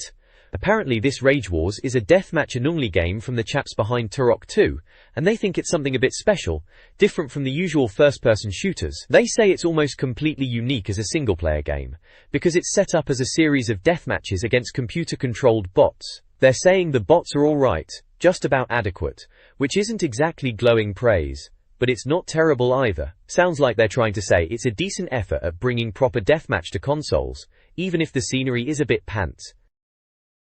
This page is a review of Turok Rage Wars for the N64. It's headlined Smacking the Bots and talks about the single player being a bit of a chore, but where it's at is the multiplayer deathmatch. Being able to choose your maps and opponents and all that. They even mention doing dinosaurs versus 4 raptors. Remember Monkey Tag? Yeah, they mention that too, saying it's a good laugh even if the computer players just shoot anything that moves, monkey or not, which is a bit annoying. Or Intanola. The review goes into the AI of the bots, saying they're initially impressive, shimming about and dodging, but once you watch them properly you see the flaws. Like they'll just wander into napalm and die. Apparently they don't run away either, even if they've only got the basic Warhammer weapon. And apparently they've cheated on the difficulty levels. The expert bots are just as likely to off themselves as the novice ones, but they just carry more weapons. Still, they reckon for a non-human deathmatch on the N64, these bots are quite good. They reckon the multiplayer is where Rage Wars is designed to last with 4 game types and combinations of bots and humans. They list Deathmatch, Team Deathmatch, Capture the Flag and Monkey Tag. They seem to think only 2 of them actually work well with bots though. The reviewer says Rage Wars is good for hours of deathmatching and Monkey Tag is hilarious and chaotic. They mention ladder-filled levels and simple but effective arenas, which are a bit small compared to Turok 2's sprawling places, but it works for the game. There are screenshots showing in-game action with a bit of menu stuff too, like selecting teams and maps. They've got boxes on the side giving scores for visuals, sounds, mastery and lifespan, all out of 10. Visuals get an 8, saying they're sparse and featureless but sharp and smooth. Sounds get a 7, a best of Turok soundtrack and unintentionally hilarious screams and grunts apparently. Mastery get an 8, saying it's technically impressive and the bots are unique. Lifespan also gets an 8, saying the multiplayer is fantastic and there are loads of levels. Then there's a verdict box, giving it an overall score of 87% and a Star Game Award. It says despite minor faults, this bold experiment in N64 first-person shooters has yielded superb results. A blast. They've also got a pluses and minuses box. Pluses are multiplayer, loads of levels and options, impressive AI, and good for playing with mates. Minuses are drab visuals at times, and single player takes time to kick in. There's a little, if you like this, bit recommending Quake 2 on N64, saying it's a splendid conversion with top-notch multiplayer, and giving it 90%. So yeah, Turok Rage Wars. Sounds like it was alright for a bit of bot bashing back in the day if you didn't have any mates around. This page in N64 Magazine seems to be giving us a look at Rainbow Six on the N64. Right then, stealth eh? Stealth like you've never seen before. Bit strong that, isn't it? Still, Rainbow Six was a bit of a different beast back then, slower pace than your usual run and gun. Up at the top there's a section called Vision Express, talking about the night vision goggles. Apparently if it gets a bit dark you can use them, and they're comparing it to Perfect Dark, saying you didn't use them much in Rainbow Six, apart from one level called Wild Arrow in the sewers. Yeah, Perfect Dark did love a gadget, didn't it? Worrying. Then we have some screenshots, standard fare really, showing off the game. One mentions taking out nasty Colombians and the fantastic biodome level, sounds a bit dramatic. Another one says, Rainbow Six at its best, quiet, a bit too quiet, and you've switched off the map. Ha! Classic. Gets you on edge, that does. And another one talks about long corridors of nothing, and racing pulse, sounds tense enough. Then there's the usual bit about deal out the pain, and feeling happy with yourself for killing bad guys.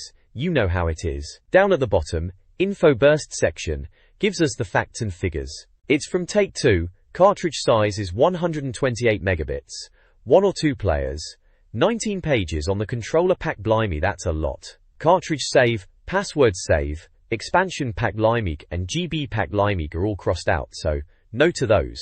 Rumble pack Limeg is ticked though. A bit of rumble is always good. Release dates are down as November for the US and UK, and TBA for Japan.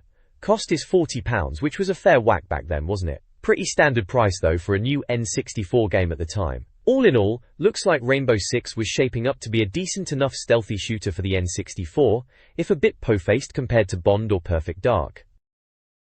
This page is about Rainbow Six on the N64. Blimey, remember that one? It's got a feature called That's Magic, which is all about the deep magic mission in Rainbow Six, supposedly their best mission. It's basically a step-by-step guide, with little screenshots telling you how to sneak around, take out guards, and plug someone in the back of the head as an alternative. Charming. They're saying you're in a Chicago skyscraper and have to get to the data room. Classic stuff really. Apparently you need to be sneaky, wait for guards to move, and trip laser wires to set off alarms if you're not careful. They even mention a 2-player cooperative mode, which is alright, a bit like deathmatch they say, but, well, not quite. Then there's a game review section called 6, all shouting in yellow capitals.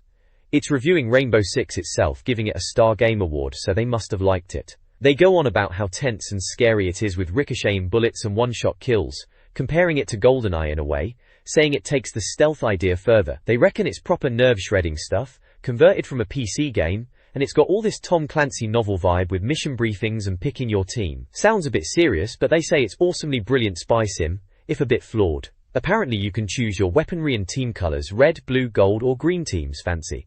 They finish off by saying it's got plenty of fun to be had here. So overall, sounds like they were pretty impressed with Rainbow Six back then. This page of N64 Magazine is having a look at Rainbow Six on the N64, and it seems like they're quite impressed. Right at the start, in the pluses and minuses bit, they're banging on about one-shot kills and waypoint planning, which sounds a bit hardcore for console if I'm honest. Tense first-person action, brilliant music, and apparently it's the best stealth yet. Under minuses, it's dodgy AI, over too quickly, and no deathmatch. No deathmatch? Bit of a downer that. Deathmatch was the thing back then. They've got sections going through different bits of the game, like briefing, which is all about getting your mission orders, and intel, which gives you background on the bad guys. Roster talks about your 12 rainbow operatives, all from different places and good at different things, some for blowing stuff up and some for electronics, and some just good at shooting. Sounds like your typical squad setup. Team section is about how you can split your squad into red, blue, gold and green teams, but apparently the more teams you have, the harder it gets, and the easiest way is just 2 teams. Kit is about choosing your gear and weapons, and apparently silenced weapons are the way to go, and flashbangs are old hat. Planning is where they say it's like homework, having to plan routes for all your teams, and missions are multi-leveled, so you're flipping between levels. Sounds like a bit of a faff to be honest, all this planning. Boosy. They've got scores down the side. Visuals are a 7, saying it varies but is mostly pretty good. Sounds gets a 9, top marks apparently, especially the music. Mastery is an 8. Technically maybe not amazing, but the ideas are startling. Lifespan is a 7, trouble is it's so good you'll finish it quick. And finally, Verdict gets an 87%, saying despite no deathmatch, Rainbow Six is a brave and compelling stealth 'em up. They compare it to GoldenEye and Metal Gear Solid, saying it's familiar with Turok controls but more about stealth, and different from Rage Wars and even GoldenEye. Apparently, it's not as complete as GoldenEye but better in some ways.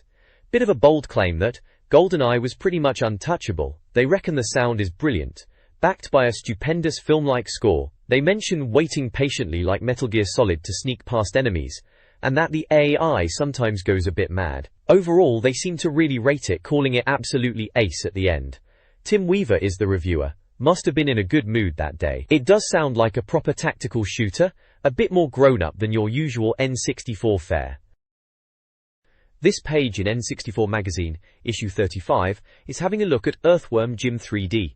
It's under a section called Previously in N64 Arena, so this is continuing from the last issue, number 34. They're talking about weaponry in the game, saying you need certain weapons for certain bits, and that some enemies can only be dealt with by specific guns, like the chicken gun. Apparently bosses are a bit samey, which isn't ideal, is it?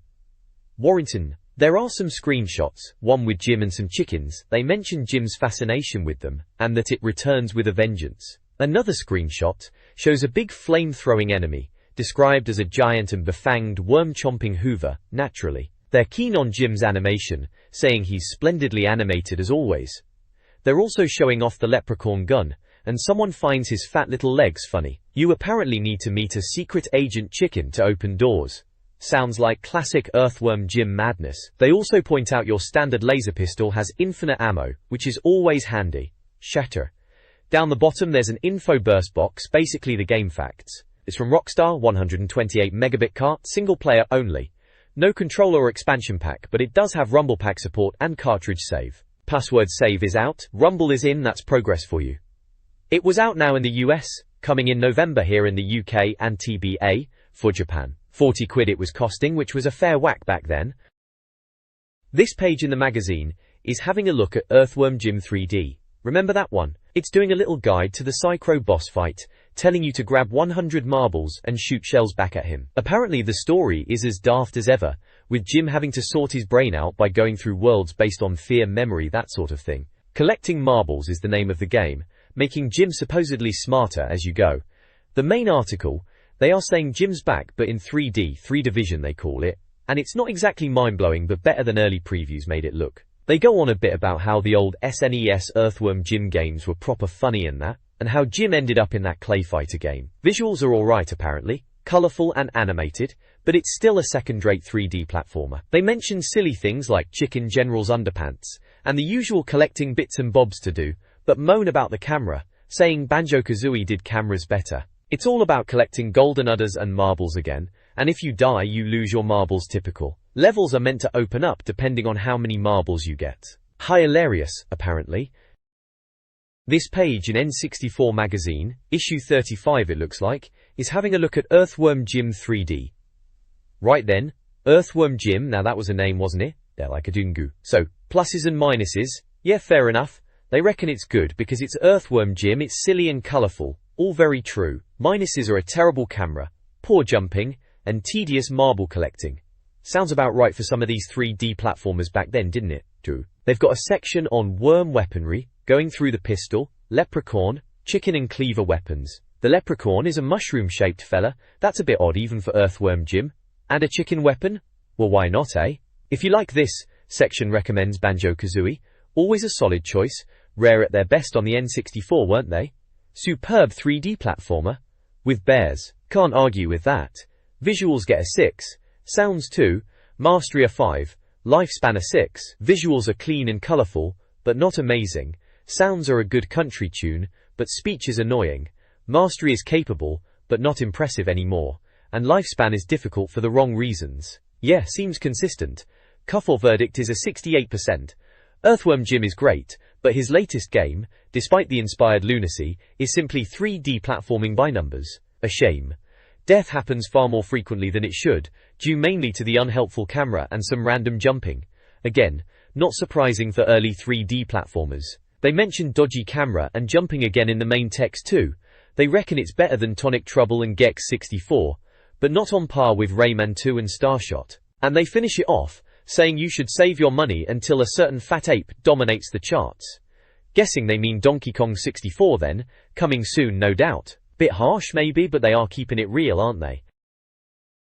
This page of N64 Magazine is all about Knockout Kings 2000, remember that one? It's got a big headline Knockout Kings 2000 splashed across it, can't miss that. They're saying it's a decent boxing game, a bit like Tekken meets wrestling, which is a bit of an odd comparison, isn't it? Apparently it's surprisingly addictive, and EA, bless them, have paid for some big boxing names for it. There's a bit about Kings Mode, where you can make your own boxer, and they're joking about making them look a right state, beards and afros and all sorts. It sounds like you can mess about with skills and looks, which is standard fare these days, but back then it was still a bit of a novelty to customize your bloke. They've got a pluses and minuses bit, like they always do. Pluses are the 25 real boxes, loads of moves, player creation and 2-player. Minuses are the single-player game is a bit brief, and they make a joke about no Lycra and Hulk Hogan, typical magazine humor. Dicky Akey. If you like this, they reckon you'll like WWF Attitude, which they gave 88% back in the day. They're saying it's a similar idea but more boxing, less grappling. Fair enough. Atu. Visually they're giving it 8 out of 10, saying beefy polygon boxes and good animation. Sounds get 8 too, for speech and funky music apparently. Mastery and lifespan are both 7s.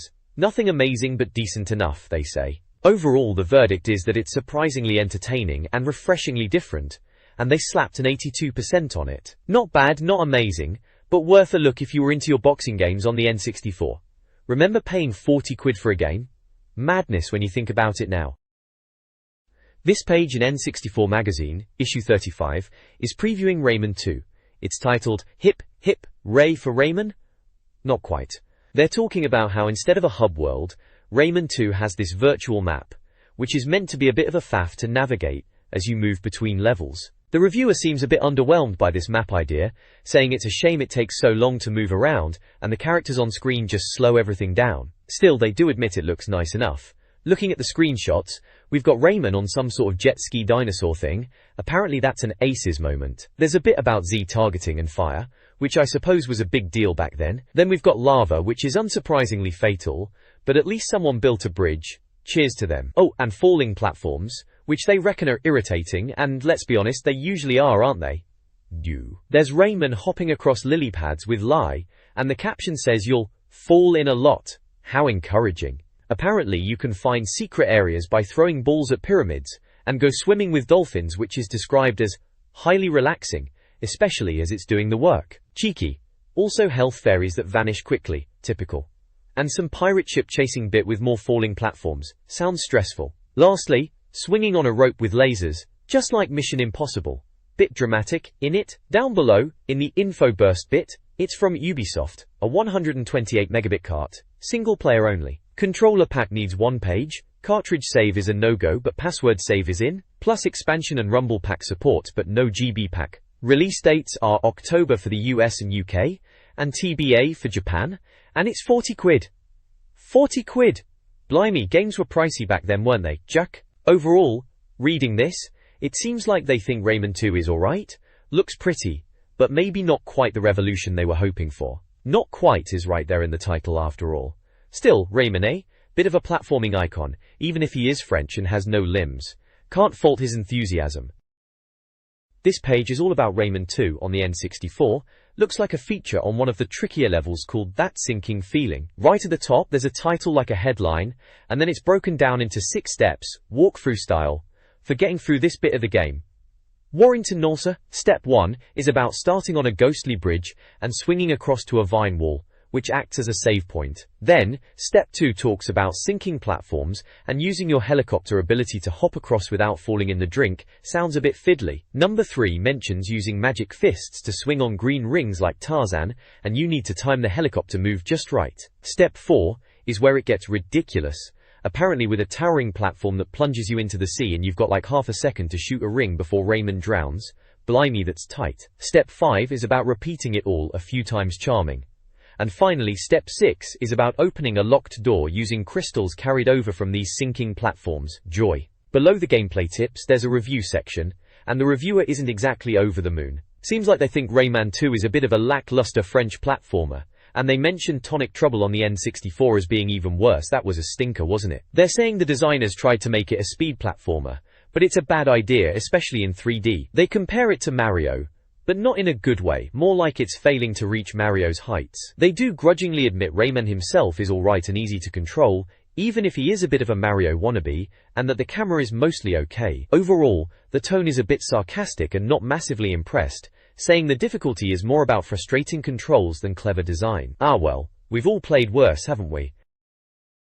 This page from N64 Magazine, takes me back. It's a review of Rayman 2, The Great Escape. Seems like they're laying out the good and bad bits in a pluses and minuses box. Positive points are attractive environments, a challenge that lasts, and some impressive set pieces. On the downside, it's linear apparently, the difficulty level is a bit steep, and they've got a cheeky line about characters only mums would love, bit harsh.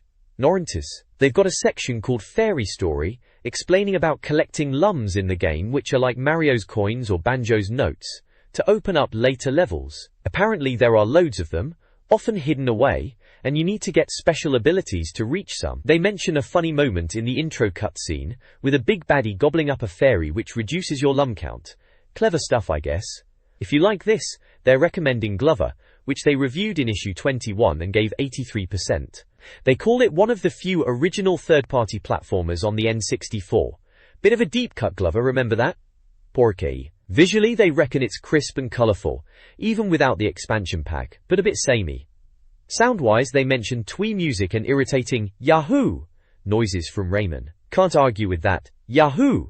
Gets right on your nerves after a while. For mastery, they say it's just a platformer, but avoids the fogging and jerkiness that plagued some N64 games. Lifespan is big but not that big, and you're unlikely to return once you've finished it. Fair enough. Most games were one and done back then. The verdict overall is not the world's worst platformer, but despite enjoyable moments, it's often linear and frustrating. They give it 73%. Solid score, I suppose. Not a killer app, but worth a look. Backy. In the main text, they go on about Rayman's lack of limbs and how it allows for some impressive animations, especially when he's jumping over pirates and swinging past piranhas. They reckon you'll drop into water and have to start levels again, and the programmers made some unforgivable omissions, making Rayman less enjoyable. They mention some water sections that can kill you instantly, and barely visible warnings. Sounds a bit cheap. They say it's like Rayman 2 is what everyone wanted to do after Rayman 1. In the 3 years they had, they've packed it with moments. Dinosaur jet skiing, swimming with giants, singing whales, juggling explosive barrels. It sounds like they've thrown everything at it. They mention the Pilot Wing style floating sections, and Zelda styles they're targeting, saying the moves are tricky to control. They finish by saying Rayman 2 isn't all bad, but there are difficult linear sections hiding around corners. They think it's worth a look as one of the few platformers getting close to Mario standards, but it's a reminder that only a few people in the world can make truly special platform games, and they don't come from France apparently. Bit of a dig there at the end. Mark Green wrote that, by the looks of it. This page then, it's all about 40 winks for the N64, and blimey, it's getting a 40 win score, which in this mag, back in the day, was not amazing, let's be honest. It's being called a middling platformer, so not exactly setting the world alight, is it? They reckon it's trying to reverse the trend of cutesy platformers, whatever that means. Apparently you're playing as these nippers called Rough and Tumble, trying to stop this dream-stealing geezer Nightcap and his mate Threadbare. They're comparing it to Bob Hoskins for some reason, bit random. You've got to rescue fairy weevils. Sounds like a right load of old tosh, doesn't it? They call it kiddie platform game time, which pretty much sums it up. Graphically they reckon it's alright, saying if you look closely at the screenshots, it looks better than Chameleon Twist 2 and Tonic Trouble, which, again, isn't exactly high praise, is it? They say it's from the same mob as Duke Nukem, 0 Hour, so you'd expect it to be decent looking, I suppose. They wonder if it's up to the standard of Banjo-Kazooie, reckon it's borrowing sweetness from Mario. They're a bit sarcastic about it being for a younger audience, aren't they? There's an info burst box with all the usual techie bits, cart size, players, controller packs, save types and rumble pack support. Release dates for the US and UK are both November 26th, and Japan is TBA. 40 quid it cost. Flippin' heck, games were pricey back then. Then there's a bit about two-player co-op, saying it's the same as the one-player game, which is groundbreaking stuff, eh? They reckon you need a big telly to play it properly, especially if you've got some old portable telly. Apparently it's migraine-inducing on a small screen.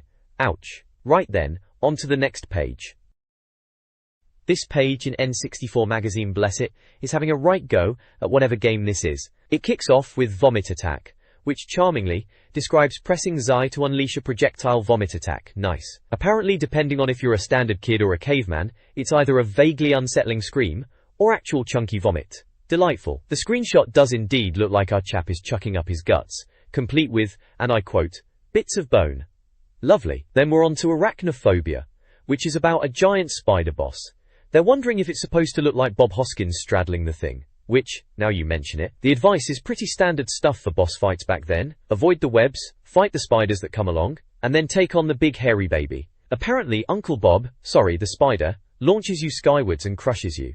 Damn shame, they say, dryly. Jack in the Box is all about costumes, transforming into different characters. Monster makes you a Neanderthal. Not big, not clever, not cute, not funny, they reckon. Robot has homing missiles and double jumps. Sounds like the most fun, if only you could use it all the time, apparently. Ninja is more agile, jumps higher, kung fu noises, clock is ticking though, so it's temporary. And finally, invincible costumes, a jester and a fairy, which they think are embarrassing and best avoided in adult company. Can't argue with that. And lastly, a bit about linkless.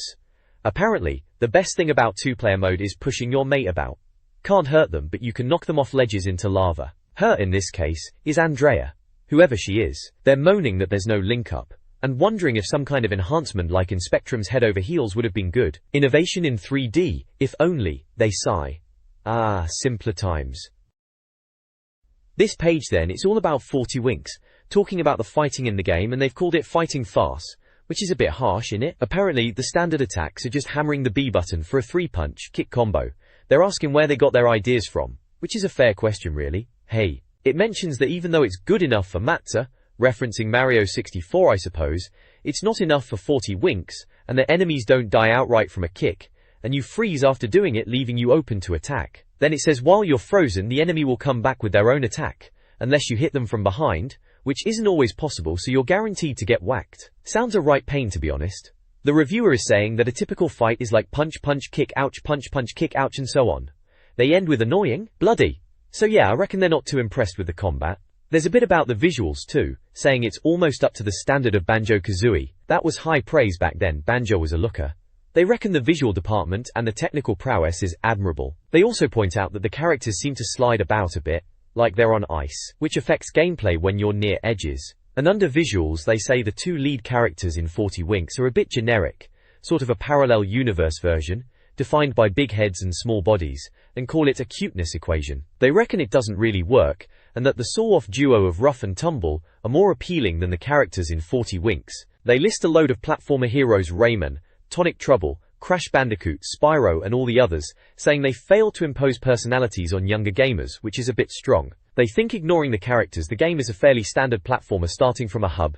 There's a little bit about the atmosphere as well. Cutscenes use a real-time edit of an FMV sequence from the PlayStation version, and you've got Nightcap and hairy old Threadbare taunting you when you die. Apparently, there's a little speech with subtitles and some cartoony music to set the scene. Overall, they seem a bit on the fence about 40 Winks. Visually decent, bit clunky gameplay and generic characters maybe? Sounds like a rental at best back in the day. This page is a review for the game 40 Winks from good old N64 Magazine. It's all about this platformer where you accept racing challenges from sub-bosses. Sounds a bit like a supermarket sweep gone wild. You grab items and race to keep them. They've even got a Winky Kong racing bit in the title, which is a bit cheeky, isn't it? There are screenshots dotted about showing the game. Looks like your typical 3D platformer of the time. Begay. They mention an expansion pack, remember those? Apparently it makes the graphics better, giving you a choice of screen modes. Without it, it's still fine, but better with apparently. They've got these graphics mode names, like normal, medium, and Hickle, fancy names, for what's probably just different levels of blur and sharpness really. Warrantor, in the pluses and minuses box, it says lush graphics are a plus, plenty of stuff to pick up, always good in a platformer. Minuses are, it gets a bit repetitive, annoying combat, nothing new, and a weeble effect. Not entirely sure what that means, probably some graphical jiggery pokery. Then there's an if you like this, Groot section, and predictably it's Super Mario 64, N64's flagship title naturally. They reckon 40 Winks is trying to be like Mario, saying it shows how good 3D platformers can be. Bit of a reach perhaps. Warrington may. They've given it scores out of 10 for visuals, sounds, mastery and lifespan 8, 7, 6, 6, respectively. Visuals are polished to maximum goodness. Sounds are usual mixture of nice tunes and squeaksome sound effects. Mastery is a neat two-player mode, marred by a squished playing area, and lifespan is not that difficult, you'll probably finish it in a week, and there's little replay incentive. Sounds about right for a rental game back then. Warrantor. The verdict is pretty lukewarm, a very professional, uninspired platform game. Ouch. They say it's maybe too basic for those who've finished Banjo-Kazooie, which was the top dog platformer at the time, wasn't it? Overall it got a 71% score. Not bad, not amazing, right in the middle. Seems like a solid, if unremarkable, game of the era. Probably worth a rent from Blockbuster if you were bored one weekend. This page in N64 Magazine, right? It's got that Import Arena banner, remember that section? Always flick to that to see what weird and wonderful games were floating over from Japan and America. This time it's Winback, Covert Operations. Flak with a vengeance, they're saying. Bit much, in it? Anyway, Winback. It was one of these third-person shooters, wasn't it? Looks like they're making a fuss about the multiplayer, calling it 3 for friends. They've got Deathmatch, Quick Draw, and Team modes. Deathmatch is just a free-for-all. Last one standing, classic stuff. Quick Draw sounds a bit odd, something about colored cubes and weapons. Team mode is like Street Fighter 2 apparently, with characters tagging in and out, which sounds alright if your mates are a bit rubbish at games. Looking at the info box, it's on a 128 megabit cart, so quite a big game for the N64 days. 1 to 4 players, it says. Needs a controller pack to save your progress, but no rumble pack or expansion pack needed. Says it was about 35 quid to import back then. The Japanese version was already out, and the US one was coming soon. Mad to think you had to jump through hoops to get games sometimes. Yeah, Winback. It was alright. Not a GoldenEye killer or anything, but looked like a decent blast with your mates. Messy accident with the rocket launcher, they're saying. That sounds about right for a multiplayer shooter on the N64. Good times, good times. This page from N64 Magazine, issue 75, takes a look at Winback on the N64, which was a bit of a talking point back in December 99. It's all about this duck and cover mechanic they're pushing, showing you how to dash around corners, hold R to leap out from walls, reload behind cover, and then pop out again to take your shots. They're making a big deal about it being brutal combat, and reckon once you get the hang of it, you'll be taking out enemies left, right, and center. There's a bit of a profile of one of the characters, Matthew Brown, age 33, weighs a hefty 208 pounds apparently, and is 6 foot. Below that it mentions Steve and Jake having a chat. Typical squad banter. There's also a bit about headshots, saying the auto-aim targets the chest, which is alright for body shots, but for headshots you need to nudge the target beam up a bit. Apparently, a red flash means you've got a headshot, so keep your eyes peeled for that. Then there's a section on back shots, saying if you creep up on an enemy and shoot them in the back, it's a one-shot kill, harsh but fair as they say. The review itself sounds reasonably positive, saying it's a stealth-based shoot-'em-up with realistic environments starring Jean-Luc Cougar and a team of blokes who look a bit like Van Damme and Chuck Norris. They admit it's got its faults, but the good points outweigh the bad, so it's not a disaster then. They mention it was taking ages to get a UK release back then, and they were relieved to finally see if it lived up to the hype, which it just about did apparently. They also highlight the control system being a bit clunky to get used to with the A button and duck combo, and reckon you'll die a few times learning it, but with practice, you'll get there. Sounds like typical N64 fare really. A bit rough around the edges, but hopefully fun once you get into it. This page in N64 Magazine back in 99 is having a look at Winback. Right at the top it's got a pluses and minuses section, laying out the good and bad bits straight away. Apparently shooting realistic soldiers is a plus, atmospheric stealth gameplay too, and unusual multiplayer games.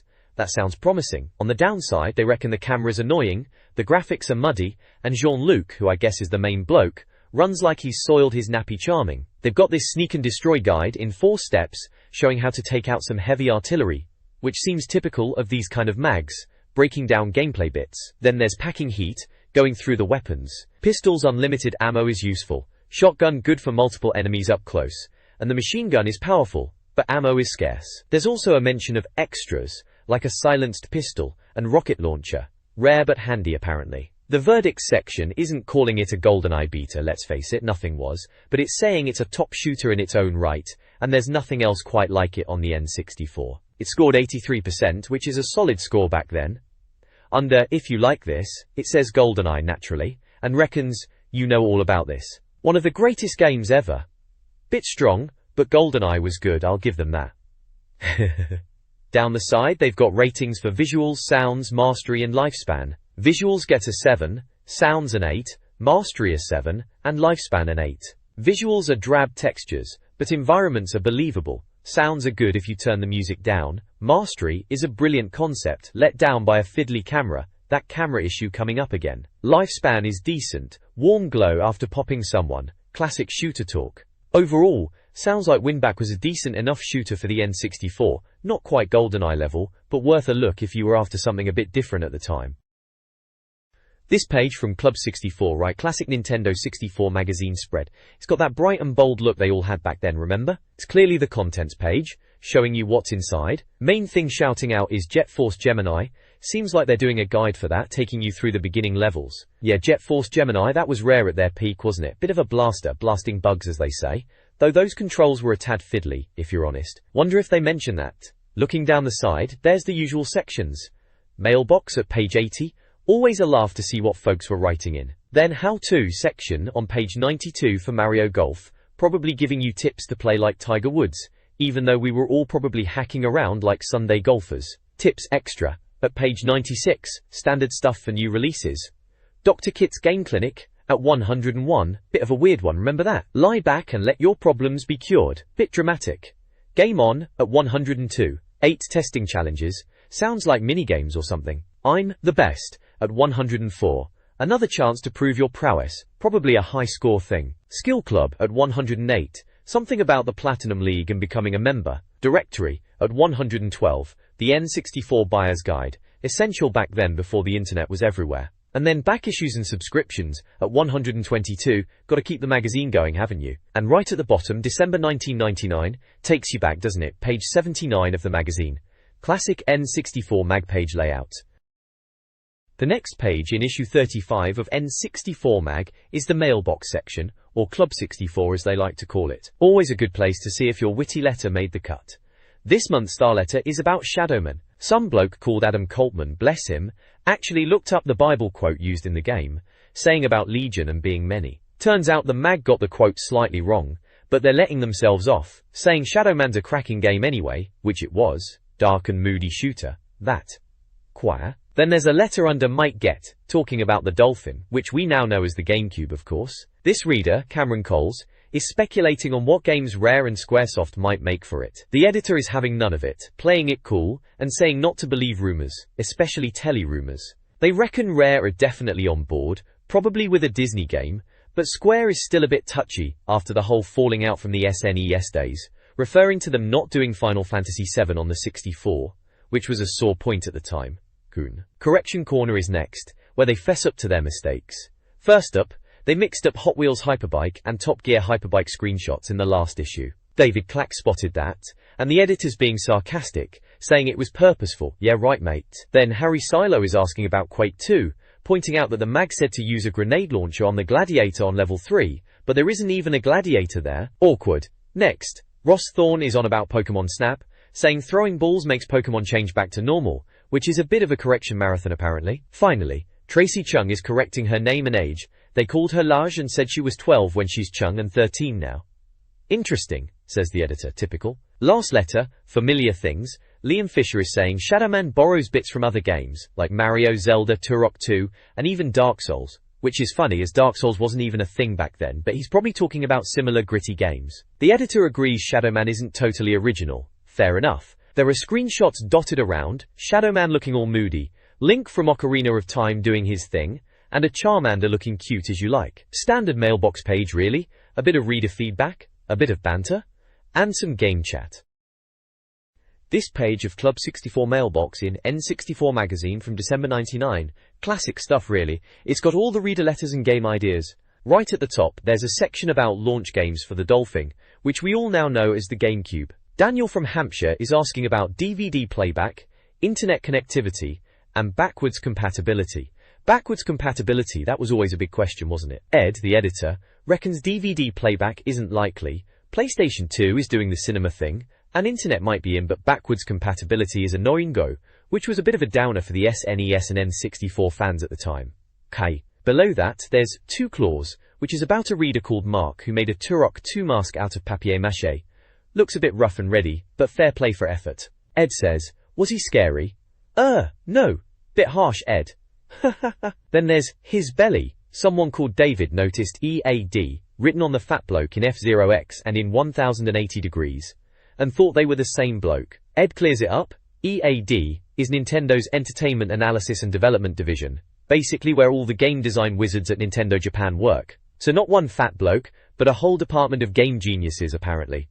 Next up, weekend. Ross was in France and saw a Nintendo-branded boat in the harbour and wondered if it was Shigeru Miyamoto or Howard Lincoln having a jolly. Ed says Shigeru in France is ridiculous, probably just a promotional thing for Nintendo. Dream On is about a reader idea for a game called Wild Blue Yonder, Sounds a bit like Wave Race meets PC games like Speedboat Attack, about stopping terrorists with jet skis and machine guns. Ed says sounds exciting, Wave Race physics with Turok weapons. Could be a bit of alright, I suppose. Lastly, Pokemon Kart 64. Josh has an idea for a Pokemon-themed kart game, with loads of Pokemon like Charmander, Pikachu, Sandshrew, Squirtle, Cubone, Jigglypuff and Bulbasaur, as races on tracks based on Pokemon locations. Power-ups like Pikachu's Electric Burst and Jigglypuff's Sleepy Song are mentioned. Ed thinks it's a tremendous idea. A dolphin release perhaps? Well, we did get Pokemon Stadium and stuff, didn't we? Good ideas, these reader submissions. Some of them anyway. This page of the magazine is all about readers' letters. You know, the Mailbox Club section. There's a bunch of random questions folks have sent in and the editor, Ed, giving his 2 pence worth. One bloke, Dan Jones, reckons Nintendo's translations are a bit iffy. Another is asking if the magazine's office is clean charming. There's a bit of banter about looking like Will Overton with a Gomon wig if you pick up a plant as adult Link, which is a strange image to conjure. Someone else reckons their hand is bigger than their head, and another can't understand a Belfast accent. Frosty the Snowman's nose is pondered over, and someone suggests Nintendo should check something legal out. Rounding off this section is a mention of a Donald Duck boomerang, and a funny line about Knickerbocker glory. Just typical reader stuff really, a bit of a mixed bag. Then there's this bit about Pikachu being called a yellow rabbit in the newspapers.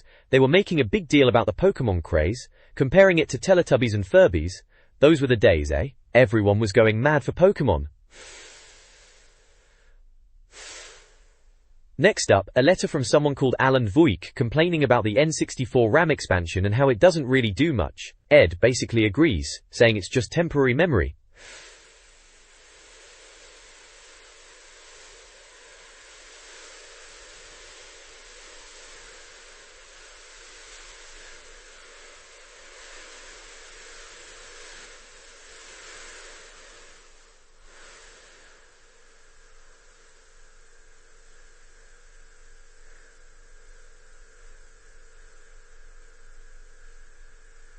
Someone wants to know about Grand Theft Auto and Resident Evil 2 release dates. GTA on the N64. Yeah right, never happened did it? Resident Evil 2 though, that was a proper classic. Half-Life on the N64 is mentioned. Ed says not very likely, spot on there. Eternal Darkness gets a mention too, apparently it was still scheduled for 2000. Then there's questions about Dolphin, which we now know was the GameCube, and cordless controllers. Someone's asking about a cricket game, and FIFA 2000 for the N64, FIFA 2000 on the N64 blurry memories. Compatibility of Japanese 64DD with PAL N64 and a Discworld 64 game are also pondered. Lastly, someone's asking why Smash Bros took so long to come out in the UK.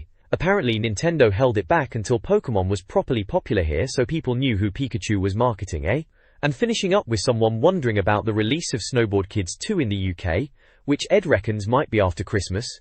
Epakura? Oh, and there's a headline grabbing your attention about how much this new toy craze from Japan, Pokemon of course, might cost you, with pictures of Charmander, Pikachu and Meowth, and a weird picture of that robot-looking fella, EAD, probably some inside joke from the magazine crew. Just a typical letters page really, bit of a laugh and some info on upcoming games back in '99. This page from the N64 magazine must be from around '99 I reckon. It's the Right You Are letters page.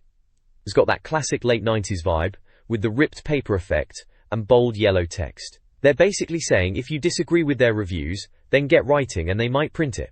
Fair enough. Bold yellow text. Looking at the game reviews, first up there's Glover, that odd game with the magic glove. Blimey, 90%.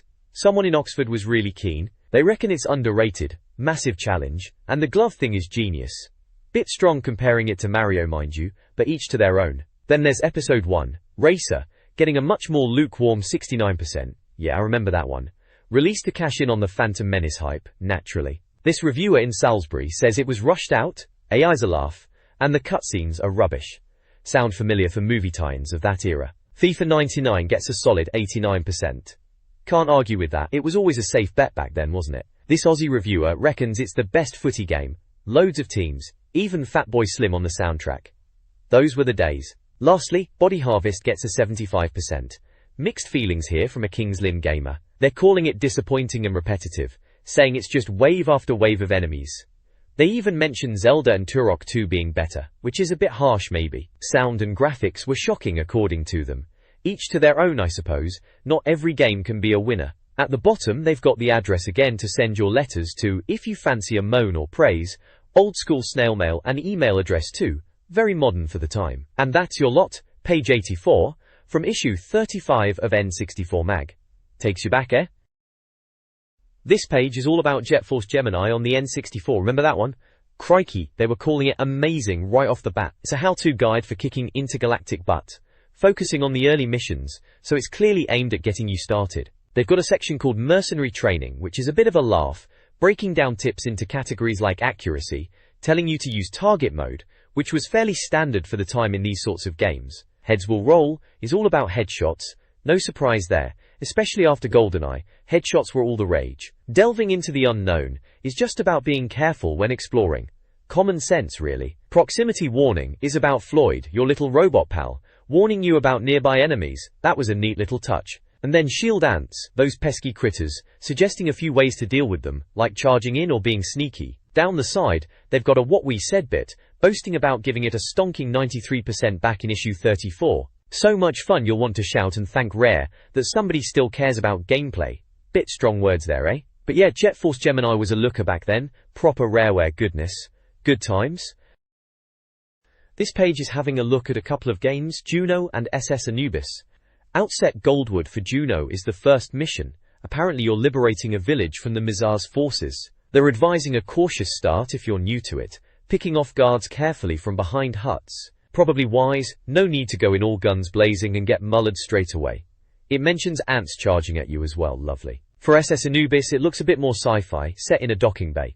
First thing they want you to do is grab a plasma weapon, then a machine gun. Standard shooter stuff, get yourself armed up. They mention capacity crates and Gemini holders, which I guess are just your typical ammo and shield upgrades. Seen it all before in games of this type. Cluster bombs and tokens are in there too, and you've got to rescue someone called Vela, whoever she is. The general section at the bottom is just your run-of-the-mill hints and tips. Ammo and health, of course, slippery levels, jumping, saving games, all the usual things you'd expect to see in a game guide from back then. And trouble with tribals, sounds like they are a bit of a pain then, who knew? Standard guide page really, nothing to set the world alight, but handy enough if you were stuck, and needed a nudge in the right direction back in '99. This page in N64 Magazine takes me right back, doesn't it? It's a walkthrough for Jet Force Gemini, that rare game on the N64. Ah, memories of blasting those ant-like drones. Next up is Juno's bit, Bog Torfret.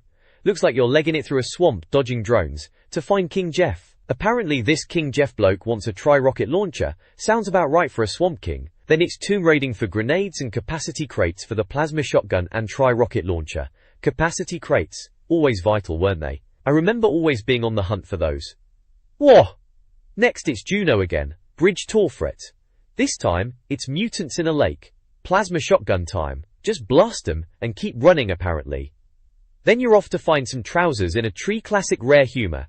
That and chat to Floyd to get a crowbar. Crowbars in games, always useful. Then it's chimney action for a sniper rifle, and more capacity crates of course. There's talk of remote mines and robot components, all the usual collectathon stuff. Then you're using the tri-rocket launcher to get flares, and more robot components. Sounds like a busy mission. Ah. Then, Ruddy boss fights. Boss! Ah. Very imaginative title there, lads. This one sounds a bit tougher. Flying bats and fiery floor attacks. You need to jump about. Tri-rocket launcher again for the fangs. Then plasma shotgun on the antenna when you see stars, bit cryptic that. Then plasma shotgun again on the body. Basically just keep shooting it with different guns and don't stand in the fire. Standard boss fare really. Lastly, there's Vela's mission, Battlecruiser Segnet. Grenades and capacity crates from the off. Then on to Gemini holders and machine guns. Machine guns were always satisfying in these shooters. Then it's talking to Fishface for a red key, plasma shotgun, and more capacity crates for the machine gun. Standard run and gun stuff then. Finally, smash some glass floor with your pistol, after dealing with aerial drones, and grab another capacity crate for the machine gun, and the green key. Keys, crates, mutants, robots. Jet Force Gemini in a nutshell, eh? Good times. This page from Club 64 is all about getting through Jet Force Gemini. Proper blast from the past that game is, came out on the N64 obviously. Warrington North. So for the June Cerulean mission they're telling you to grab some gold and capacity crates to start off, dealing with shield ants, and then you swap gold for a tri-rocket launcher and Gemini holder. Sounds about right. Then they're on about getting homing missiles. Standard stuff for a shooter back then, in it. Oh. Next up is military base Ecor. They're saying fight through the base, use a big jump to get to higher ground and take out snipers. Cluster bombs are mentioned. Always good fun. Apparently there's some subgame if you stand on a Floyd marker. Typical rare, chucking in extras everywhere. Then it's puzzles and capacity crates for grenades. They even mention a crystal maze bit to top up your weapons and health. Very helpful. Then there's the boss section because every game needed a big boss back then, didn't it? This one's Lupus. They say he's surprisingly easy after Juno's boss. He drops explosive grubs, so you gotta watch out for those. Target his claws with the plasma shotgun. Classic weapon. Then once his claws are gone, aim for the fleshy bit on his back, behind his machine guns. Try rocket launcher to finish him off. Easy peasy apparently, according to them, Jacko. And lastly, troop carrier spawn ship. Plasma shotgun and machine gun again to start. Gemini holder and backpacks are needed. Red key guarded by a drone, and then you gotta go through an adjacent door, machine gun drones, and find a sniper rifle and yellow key. Just standard key collecting, and drone blasting really. Ritra.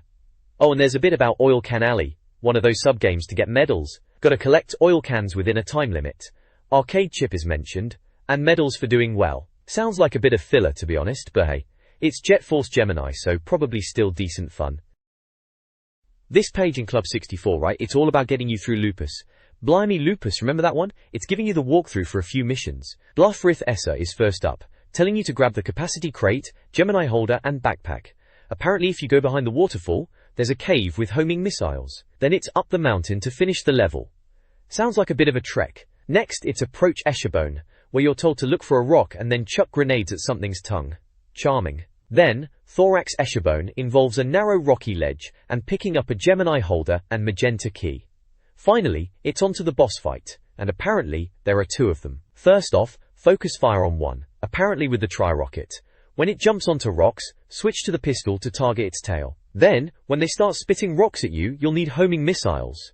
Sounds like a right pain in the backside, but hey, that was gaming back then, wasn't it? Trial and error and magazine guides. Good times, sort of.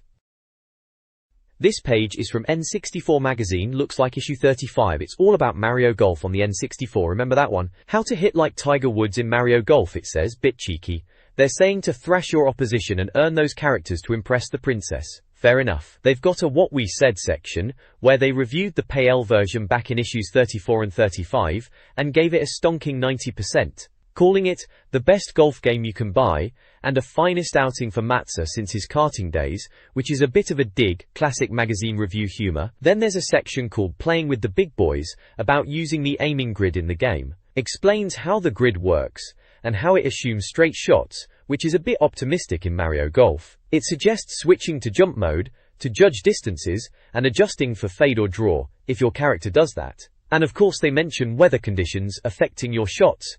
All standard stuff really if you were trying to get good at Mario Golf back then, wasn't it? Brings back memories of trying to unlock all the characters and courses. Good times. This page from Club 64 is all about getting better at Mario Golf on the N64, aiming to help us all play like Tiger Woods, or at least like we know what we're doing. It's got some basic tips for power, spin, and different types of shots you'll need to master. They start off with power, basically saying judge the distance, and wallop it. Height reminds you to think about elevation changes, because hitting uphill needs a bigger club. Wind is a bit obvious. If the wind is blowing in your face, hit harder. If it's behind you, don't be a plank and take too much off your shot. Rain is another simple one. The ball won't roll as far in the wet, so give it a bit extra. Then there's spin, with screenshots showing how to add backspin and topspin, which is handy for controlling your ball. Rough/bunker is straightforward. Use a lofted club, hit it hard and pray. Fairway shots basically tells you not to bother with spin unless you really need to bend it around something. Sounds about right.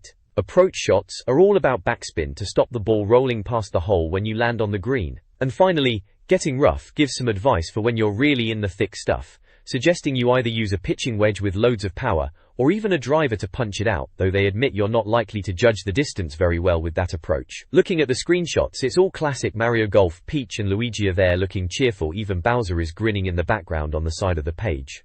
It's a decent little guide, although most of us probably just ended up mashing buttons and hoping for the best back in '99, didn't we? Still, useful for anyone wanting to actually improve their game instead of just randomly swinging at the ball. This page is a little guide on how to get better at Mario Golf on the N64. Right at the top it's telling you how to unlock characters. Apparently you need 30 stars in ringshot mode to get Kong, 50 birdie badges in tournament mode for Metal Mario, and a whopping 108 birdie badges for Bowser. Blimey, that's a lot of golf. To get Bowser you have to play the Get Character mode right through to the end, makes sense. Warrington Norsa. Then it talks about shot height, mentioning characters like Luigi, Kong and Wario, who apparently hit the ball a bit higher than others like Plum, Charlie and Wario. Good to know if you're trying to clear trees and stuff. Next up is Ring Shot, which is a mode I remember messing around with. They say it's tricky, and you need to take your time to plan your shots, especially if the rings are a bit low. For low rings, they suggest using characters like Luigi, Kong or Wario again, and for high rings, Mario or Maple. Smart thinking. They also say, don't bother playing if the weather's rubbish, hole out and start again if there's too much wind or rain, fair enough. No one wants to battle against the elements in a game. Apparently spinning the ball can help you curve it through rings, and the secret to Ring Shot is persistence, just keep trying. 30 stars gets you Kong apparently, and they reckon it's worth the effort. The Play Modes bit shows a screenshot of the Ring Shot mode setup, looks about right. Then at the bottom, are you the best? Scores wanted. They're saying Mario Golf is ripe for a time trial challenge. They reckon a bit of time trial action is ideal to kick off a new league. Bold claim. They've got a few speed golf pointers. Take your time, use Maple if you're comfy with her as she's got a good combo of accuracy and power, and hold Zai when the ball's rolling to speed things up. Good tips actually. They want you to send in your best times, and they might put you in their shiny new Mario Golf League. Sounds like a bit of fun back in the day, eh? Mario Golf was a decent game, wasn't it? Typical N64 mag page, full of little tips and trying to get everyone hyped up. This page in N64 Magazine, it's all about cheat codes and tips in it. Looks like they're covering In Fisherman Bass Hunter 64, which yeah, I remember that one. Fishing games on the N64, bit niche, weren't they? But hey, each to their own. They've got a load of cheat codes for it, like ALLDLAKES to open up all the lakes, HEADADBIGA for big heads, which is always a laugh, and HAPPYFISH to make the fish bite more often, handy if you were rubbish at it like I probably was. There's also stuff for easier catches, bigger fish, faster boats, even a bathtub boat, which sounds daft but kinda fun. And of course, cheats for more money, winning tournaments automatically, unbreakable lines, all the usual suspects to make you feel like a proper cheat. Then there's a bit on Mystical Ninja 2, now that's more like it, a proper game. They're talking about a 4-player mode, which sounds a right laugh back in the day when you actually had mates round and controllers to go around. Apparently you needed to mess about with controllers and find 44 hands in the game, which sounds like a proper faff but worth it for 4-player chaos. And if you get that going, you could even get alternate costumes by going to the prediction house. Yeah, Mystical Ninja 2, proper coup-up fun that was. And there's that cheeky looking Kid Ying character at the bottom, classic. So yeah, tips and cheats page, standard stuff for back then but always good to have, if you were stuck on a game or just wanted to mess about a bit. This page then, is from one of the mags back in the day, looks like it's trying to give us a bit of extra help with some games. It's got a section called RA, seems to be all about cheats and tips for when you were properly stuck on a game, or just wanted to mess about a bit once you'd finished it. First up is, the new Tetris. Remember that one? They're calling it new. Ha, everything was new back then. It's got these daft cheat names you had to put in like AI2EZ4U to make the computer's blocks fall faster, or 2FAST4U for your blocks, and even HALUCI for a psychedelic display. Sounds like a right laugh to be fair. Probably looked a bit trippy on an old CRT telly. Then there's WWF Attitude. Everyone was into wrestling games at some point, weren't they? This one's showing you how to pick a random wrestler by pressing R, which is handy if you couldn't be bothered choosing. And it's got tips on how to throw your opponent and do taunts, proper wrestling stuff. Lastly, it's got a classic tip for F-Zero X. Nintendo re-released it on Player's Choice, so it was probably a bit cheaper then. They're giving cheat codes for shrinking your cars, changing their colors and unlocking everything. F-Zero X, blimey, that game was fast, frantic, and pretty mental, wasn't it? Good times. This page from N64 Magazine is all about reader-submitted tips and cheats, proper retro stuff from back in the day. It's headed up, Reader's Top 15 Tips and Cheat of the Month, promising a fancy Macapad controller and N64 pin badge for the best ones. Kicking off with Cheat of the Month, it's for Star Wars Episode 1. Racer, telling you how to get a speed boost, bit of a faff but anything to shave off those lap times. Then there are 15 tips in total, covering a bunch of N64 classics. Silicon Valley gets a mention with some speaker jumping trick, and GoldenEye, naturally, has a couple. One is about a scare in the dam level, and another for always picking your character in deathmatch. Beetle Adventure Racing, that's a blast from the past, they've got a tip for a speed boost at the start. Ice S98, the footy game, has a weird tip about rotating player heads. Sounds a bit exorcisty. Mario Kart 64, of course, appears with a tip about winning easily in multiplayer races. Baranti. Zelda Ocarina of Time gets a couple too, one about beansprouts and fairies, the other about chucking Ruto about as a weapon, which is slightly bizarre. Star Wars Racer pops up again, this time about repairing your pod racer without holding down the button. .scars, which I vaguely remember, has a password screen tip. South Park, naturally, has a bit of weirdness with sniper chickens laying egg ammo. F-Zero X is in there with a life-saving tip if you're running out. Wave Race 64 gets a look in with a trick to get past the jellyfish, and Pilotwings 64 has something about crashing into castle guards. Finally, there's a Your Top Tip submission form to send in your own secrets, promising something extra special if you get featured. At the bottom it's got the address to send your tips to. Tips Extra, N64 Magazine in Bath. Proper snail mail days, weren't they? This page is from Dr. Kit's Game Clinic in N64 Magazine. Back in the day when you actually wrote letters in for game help, imagine that. It's like a little agony aunt for gamers, but instead of boy problems, it's all about getting stuck in the latest N64 titles. The good doctor, Dr. Kit's, is pictured looking very serious and surrounded by screenshots of games. There are a few questions from readers. One poor chap, Aidan, is struggling with Wiggler in Super Mario 64. Dr. Kitts tells him to basically jump on Wiggler's head. Simple as that. Another gamer, Tony, is having trouble getting gold in Star Wars Rogue Squadron on the Death Star trench run. No advice given there, just commiserations for Tony. Then there's Vincent, who's lost in Star Fox 64. Or Lilac Wars as we knew it over here. Dr. Kitts actually gives a proper list of alternative routes for different levels like Corneria, Meteo, Fortuna and Katina, and even Sector X and Y, all the secret paths you could find. Classic stuff for getting through Lilac Wars. Ross is asking about Special Board 2 in Snowboard Kids. Seems he can't unlock it. Dr. Kitts is happy to help and explains how to get it by earning enough points and having the other boards. Remember Snowboard Kids? Bit bonkers, that game was. Gorint. Looks like at the bottom there's a form to fill out if you've got a gaming query for Dr. Kitts. And the address to send it to. Proper old school. Good times. This page in N64 Magazine is all about challenges to keep you playing your games after you think you're done with them. You know, when they're gathering dust in their cardboard boxes. It's called 8 Challenges to Test the Best. They reckon these are set by some top gamers in the country and are supposed to be tricky, but you should be able to get a gold medal with a bit of practice in all of them. The first one's for Super Mario 64, and it's called Cannon Fodder. Apparently you need to use the cannon in Hoomps Fortress to fire Mario at some targets. Target, Tower Top, Tower Base and Pole are the names of the medals you can get. Sounds a bit silly, but I bet it's harder than it looks. Cuckoo. Then there's GoldenEye 007 with Gormless Guards. This one's from a bloke in Kent. You have to use invisibility and remote mines in the frigate level to take out guards. Medals are Distance, Cleared, Middle, Nearest Edge, which sounds like how close you get the mine to the guard. Classic GoldenEye stealthy shenanigans, eh? Next up is WCW/NWO Revenge with Triple Treat.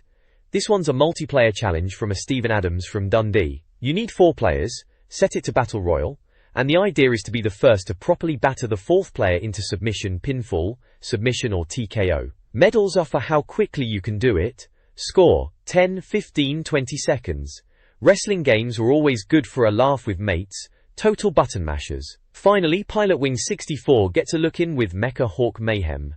Respect due to Raoul Smids of Belgium for this one. You've got to use the Hawk gyrocopter and shoot this mecha robot thing in the Paradigm Class B challenge. Medals for extra shots, 9, 6, 3 hits, so the fewer shots the better. Pilotwings, remember that? Pretty chilled game back then. Tara. So yeah, just some daft challenges to mess about with in your N64 games. Typical magazine filler really, but might be a bit of fun if you were bored back in '99. This page of N64 Magazine, right, takes us back to simpler times with Club 64 Challenges to Test the Best. 1999 wasn't it? They're showcasing reader-submitted challenges for different N64 games. Righto.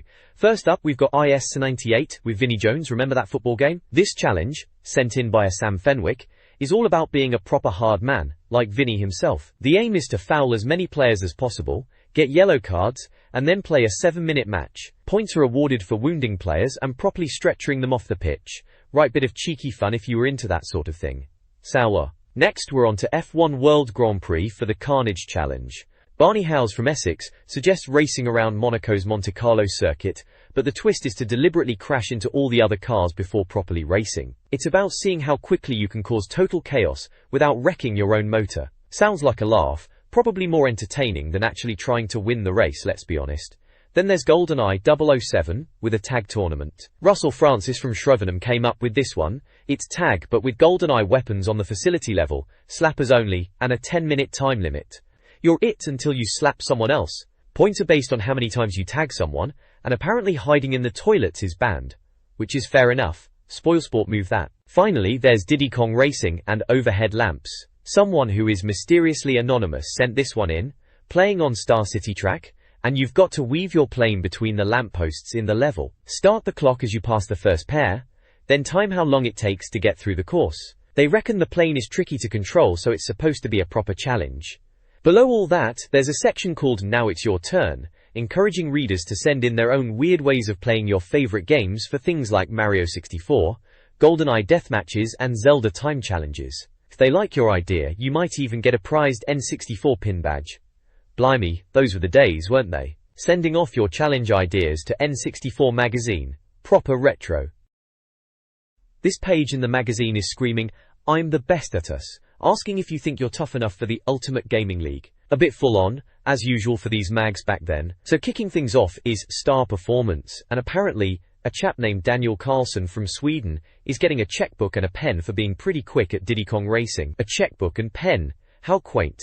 He was smashing it on haunted woods and treasure caves.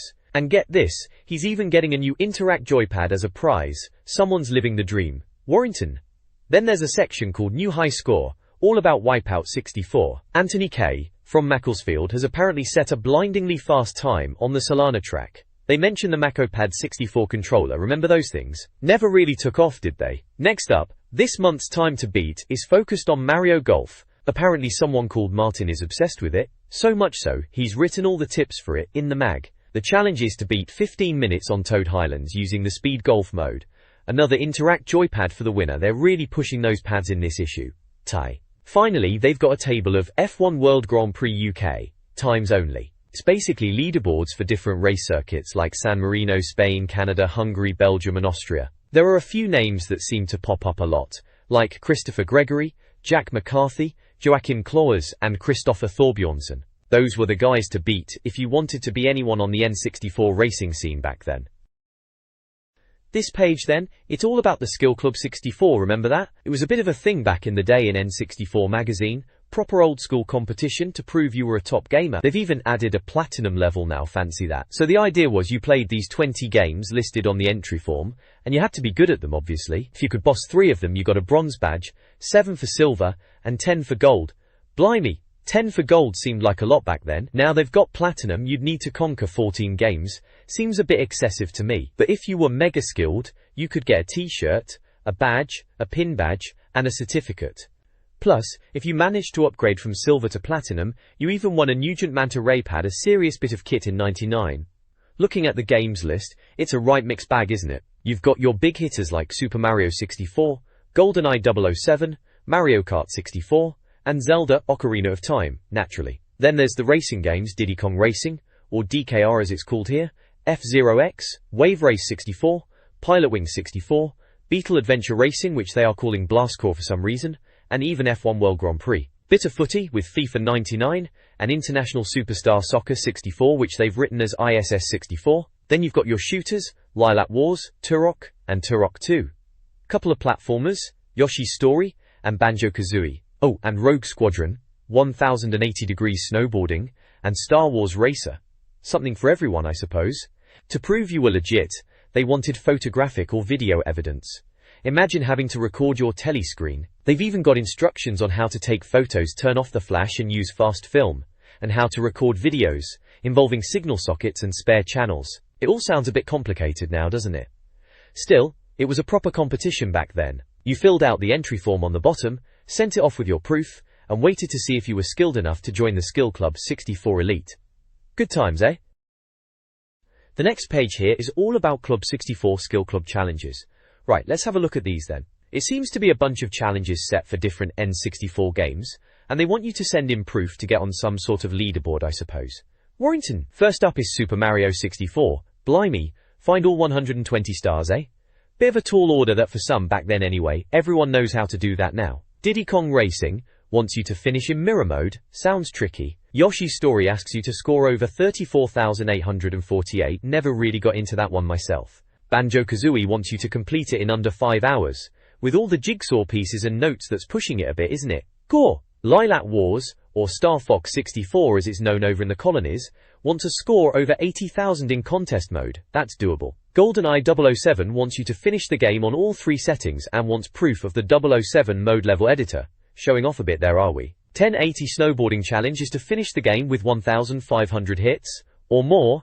F-Zero X wants you to beat the Joker Cup on master setting, sounds intense. Zelda is of course Ocarina of Time, asking you to complete the game with 100 gold sculptures and 20 hearts. For bragging rights, I imagine. ISS 64, that's International Superstar Soccer 64 for those not in the know, wants you to complete the game with 100 gold medals, sounds a bit grindy to me. Mario Kart 64, Classic, wants you to record a time under 1 foot 20 inches 00 on Mario Raceway, that's gonna take some practice. Turok 2 wants you to finish the first level in under 40 minutes, easy peasy. Pilot Wings, another launch title, asking you to win gold medals on every event. Rogue Squadron wants you to clock up 30 kills on Death Star Trench Run, and apparently there's a cheat code for all levels sneaky. Turok Dinosaur Hunter wants you to complete the time challenge mode under 3 minutes, that game was scary at the time, dinosaurs jumping out at you. F1 World Grand Prix wants you to be champion at the end of a 17 race season on simulation mode, that's a long old slog, isn't it? Blast Corps, a bit of a cult classic that one, wants you to take Southampton to Premier League Championship on hardest difficulty in FIFA 99. Wave Race 64, break 1 foot 17 inches 00 on Sunny Beach time trial. And lastly, Star Wars Episode 1 Racer, complete Sunken City and Scrappers Run in good times. Not sure anyone really liked Episode 1 that much, to be honest. So yeah, that's the Skill Club, a good selection of challenges for a bunch of decent N64 games from back in the day. Wonder if anyone actually sent their pictures in. This page right then, it's shouting at you to read all about it no less than 3 times, very subtle. Seems to be plugging their sister publication, World of Nintendo. Bit of a blatant ad really, isn't it? And who do they stick on the page?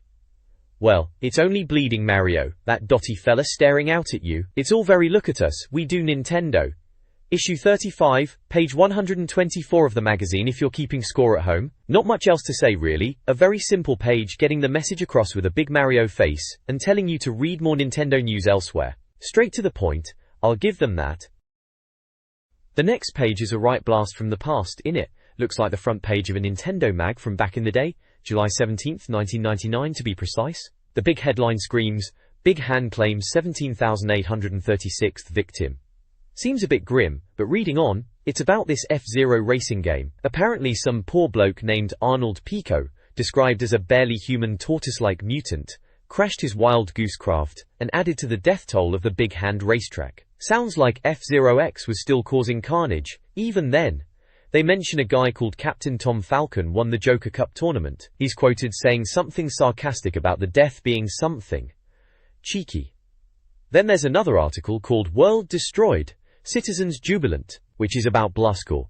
Blimey, that game was something else, wasn't it? Smashing everything to bits to save the world from a runaway nuclear tanker. They talk about the Blastcore demolition squad using vehicles, including a motorbike and racing car, causing several $1 billion worth of damage. Sounds about right for that game. Someone called Amber Light is mentioned as a core member. One local apparently said, "My house and everything in it has been reduced to rubble and dust," and was happy about it. Classic Blastcore humor. Below that it says Nukem makes TV history. Seems Duke Nukem was causing trouble on the Jerry Springer Show. Apparently, it was the highest rated episode ever, with over 20 million viewers. The show featured a Mr. Nukem, accused of serial polygamy, blaspheming, and severing the heads of invading aliens. Sounds like Duke alright, causing a right ruckus. They mention a final thoughts bit, where Nukem fired a shotgun into the air. Typical. Down at the bottom, in Also Today, it mentions a Bowser bypass blocked by super happy treetop protesters on page 12, floods ravage North, new Wheatrix high score in making on page 5, and 50 tipsy mouse dog whistles to be won on page 17. Wheatrix was a decent puzzle game, if I remember right. Tipsy mouse dog whistles though, sounds a bit bonkers, even for N64 Magazine. All in all, a typical snapshot of gaming back then. This page of the magazine is a proper blast from the past. In it, right then the big headline screams, Janus promises Armageddon by tea time, which, knowing my golden eye, is definitely Trevelyan up to no good again. It says double agent on course to destroy London, and blimey, it's got that grainy picture of him looking all menacing. Apparently he's threatening to nuke London by 5:30 p.m, typical Bond villain stuff really. Setting the clock. Seems he's got a computer-literate Russian bird helping him out, naturally. They're saying MI6 are shaken and stirred by his plans cheeky. Then there's dinosaurs extinct, last velociraptor killed by Turok. Oh yeah, Turok. They're going on about some animal rights campaigners being upset, and some bloke called Joshua Fireseed, who I guess is Turok, claiming he's offed another raptor. Apparently this raptor had a cerebral bore. Sounds a bit messy, doesn't it? They've got a picture of what looks like a dino skull. Nice. And Fireseed is quoted saying, "I am Turok." Very dramatic. Down below, police hunt kart joyriders. This is about some karting madness. Seems like there's been some terror on the roads, with go-karts and yobs causing chaos. They mention a mushroom-hatted midget in a cart, which sounds a bit like Toad in Mario Kart, doesn't it? They're even asking for look-alike actors of a giant gurning ape and an orange-skinned turtle king to come forward. Mental. They reckon it might be a reconstruction for telly. And then there's these little news snippets at the bottom, like Adam Drake in court for mowing down 132 pedestrians. Page 7 for that one. Did dogs have the power of speech in Edo, Japan? On page 15, bit random that. And Superman's legs trapped in wall of building, on page 5. Madness, isn't it? Oh, and at the very top it says, Aero Gauge Tournament, bores 3 more to death. Page 3. Aero Gauge, remember that one? Didn't really set the world on fire, did it? The magazine itself is called World of Nintendo, Nintendo Newspaper of the Year, and still only 40p. Bargain. May 23, 1999. And published in London, Washington and Kyoto apparently. Right proper snapshot of the time, this page is. This page from the magazine, right, classic N64 mag, isn't it? Big and bold headlines screaming at you. Gorrington Norse. First up, we've got STARFOX, Split. Seems like the Star Fox team, Fox McCloud and the gang, are breaking up after their next game. Apparently Fox said it's because they want to branch out. Sounds like band politics to me. They had a press conference and everything, with all the team looking glum. Apparently, Slippy Toad was even crying, bless him. They've been getting stick from all sides, and poor old Falco and Slippy have been singled out for abuse. People calling them names like annoying bird and stick to the pond froggy, harsh but kinda funny, innit? They even got gold rings for their achievements, a bit bittersweet, as the article says. Qua. Then there's guilty. Link did destroy Ganon's castle. Of course he did. It's Ocarina of Time, that's the whole point. Seems like there was a court case about Link blowing up Ganon's gaff. Apparently he was done for destruction to a grade 1 listed building. They even mention his pale green dress, cheeky sods. Bit of a kerfuffle about the lens of truth being used in court, but apparently, it's legal. They're saying Ganon himself, or Mr. Ganon, is still about somewhere and the police think he might turn into a giant beastie. Bonkers. And lastly, Mario safe and well. After 15 days trying to find Princess Peach, Luigi says Mario is alright. He's apparently discovered how to turn into Metal Mario by jumping on a giant floating sea monster. Mental image, that is. They're worried about Mario's mental health, mind you, talking about rescuing sea monsters and brushing his face with homicidal slabs of stone. Sounds a bit stressed out, doesn't he? Bowser apparently told BBC News that the little ant will never find her, before setting fire to the reporter's bum. Nice. Down the bottom, there's some other bits.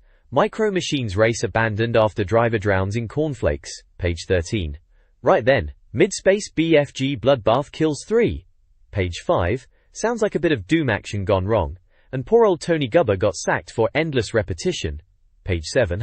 All in all, classic N64 mag front page, August 9th, 1999. Still only 40p. Bargain. Takes you back, doesn't it? This page from N64 Magazine is shouting about their upcoming Donkey Kong 64 review, the biggest ever apparently. Rare were kings back then, so fair enough, apatastic blockbuster and all that. They've also thrown in a bunch of other reviews, typical mag style, to fill the pages. Super Smash Bros, Resident Evil 2 even on the 64, bless it. Armorines, Warren's Armageddon, some wrestling with WWF WrestleMania and WCW Mayhem, and a couple of racing games, Roadsters Trophy and Rocket, Robot on Wheels. Covers all the bases, doesn't it? Claiming to be the UK's best-selling independent cheeky. Issue 35. Right then, happy days. This page of N64 Magazine, issue 36, takes me right back to December 99. Right at the top it's shouting about Jet Force Gemini being tipped, promising to show you how to complete it. Remember that one? Rare really went all out with the sci-fi guns and alien ants in that.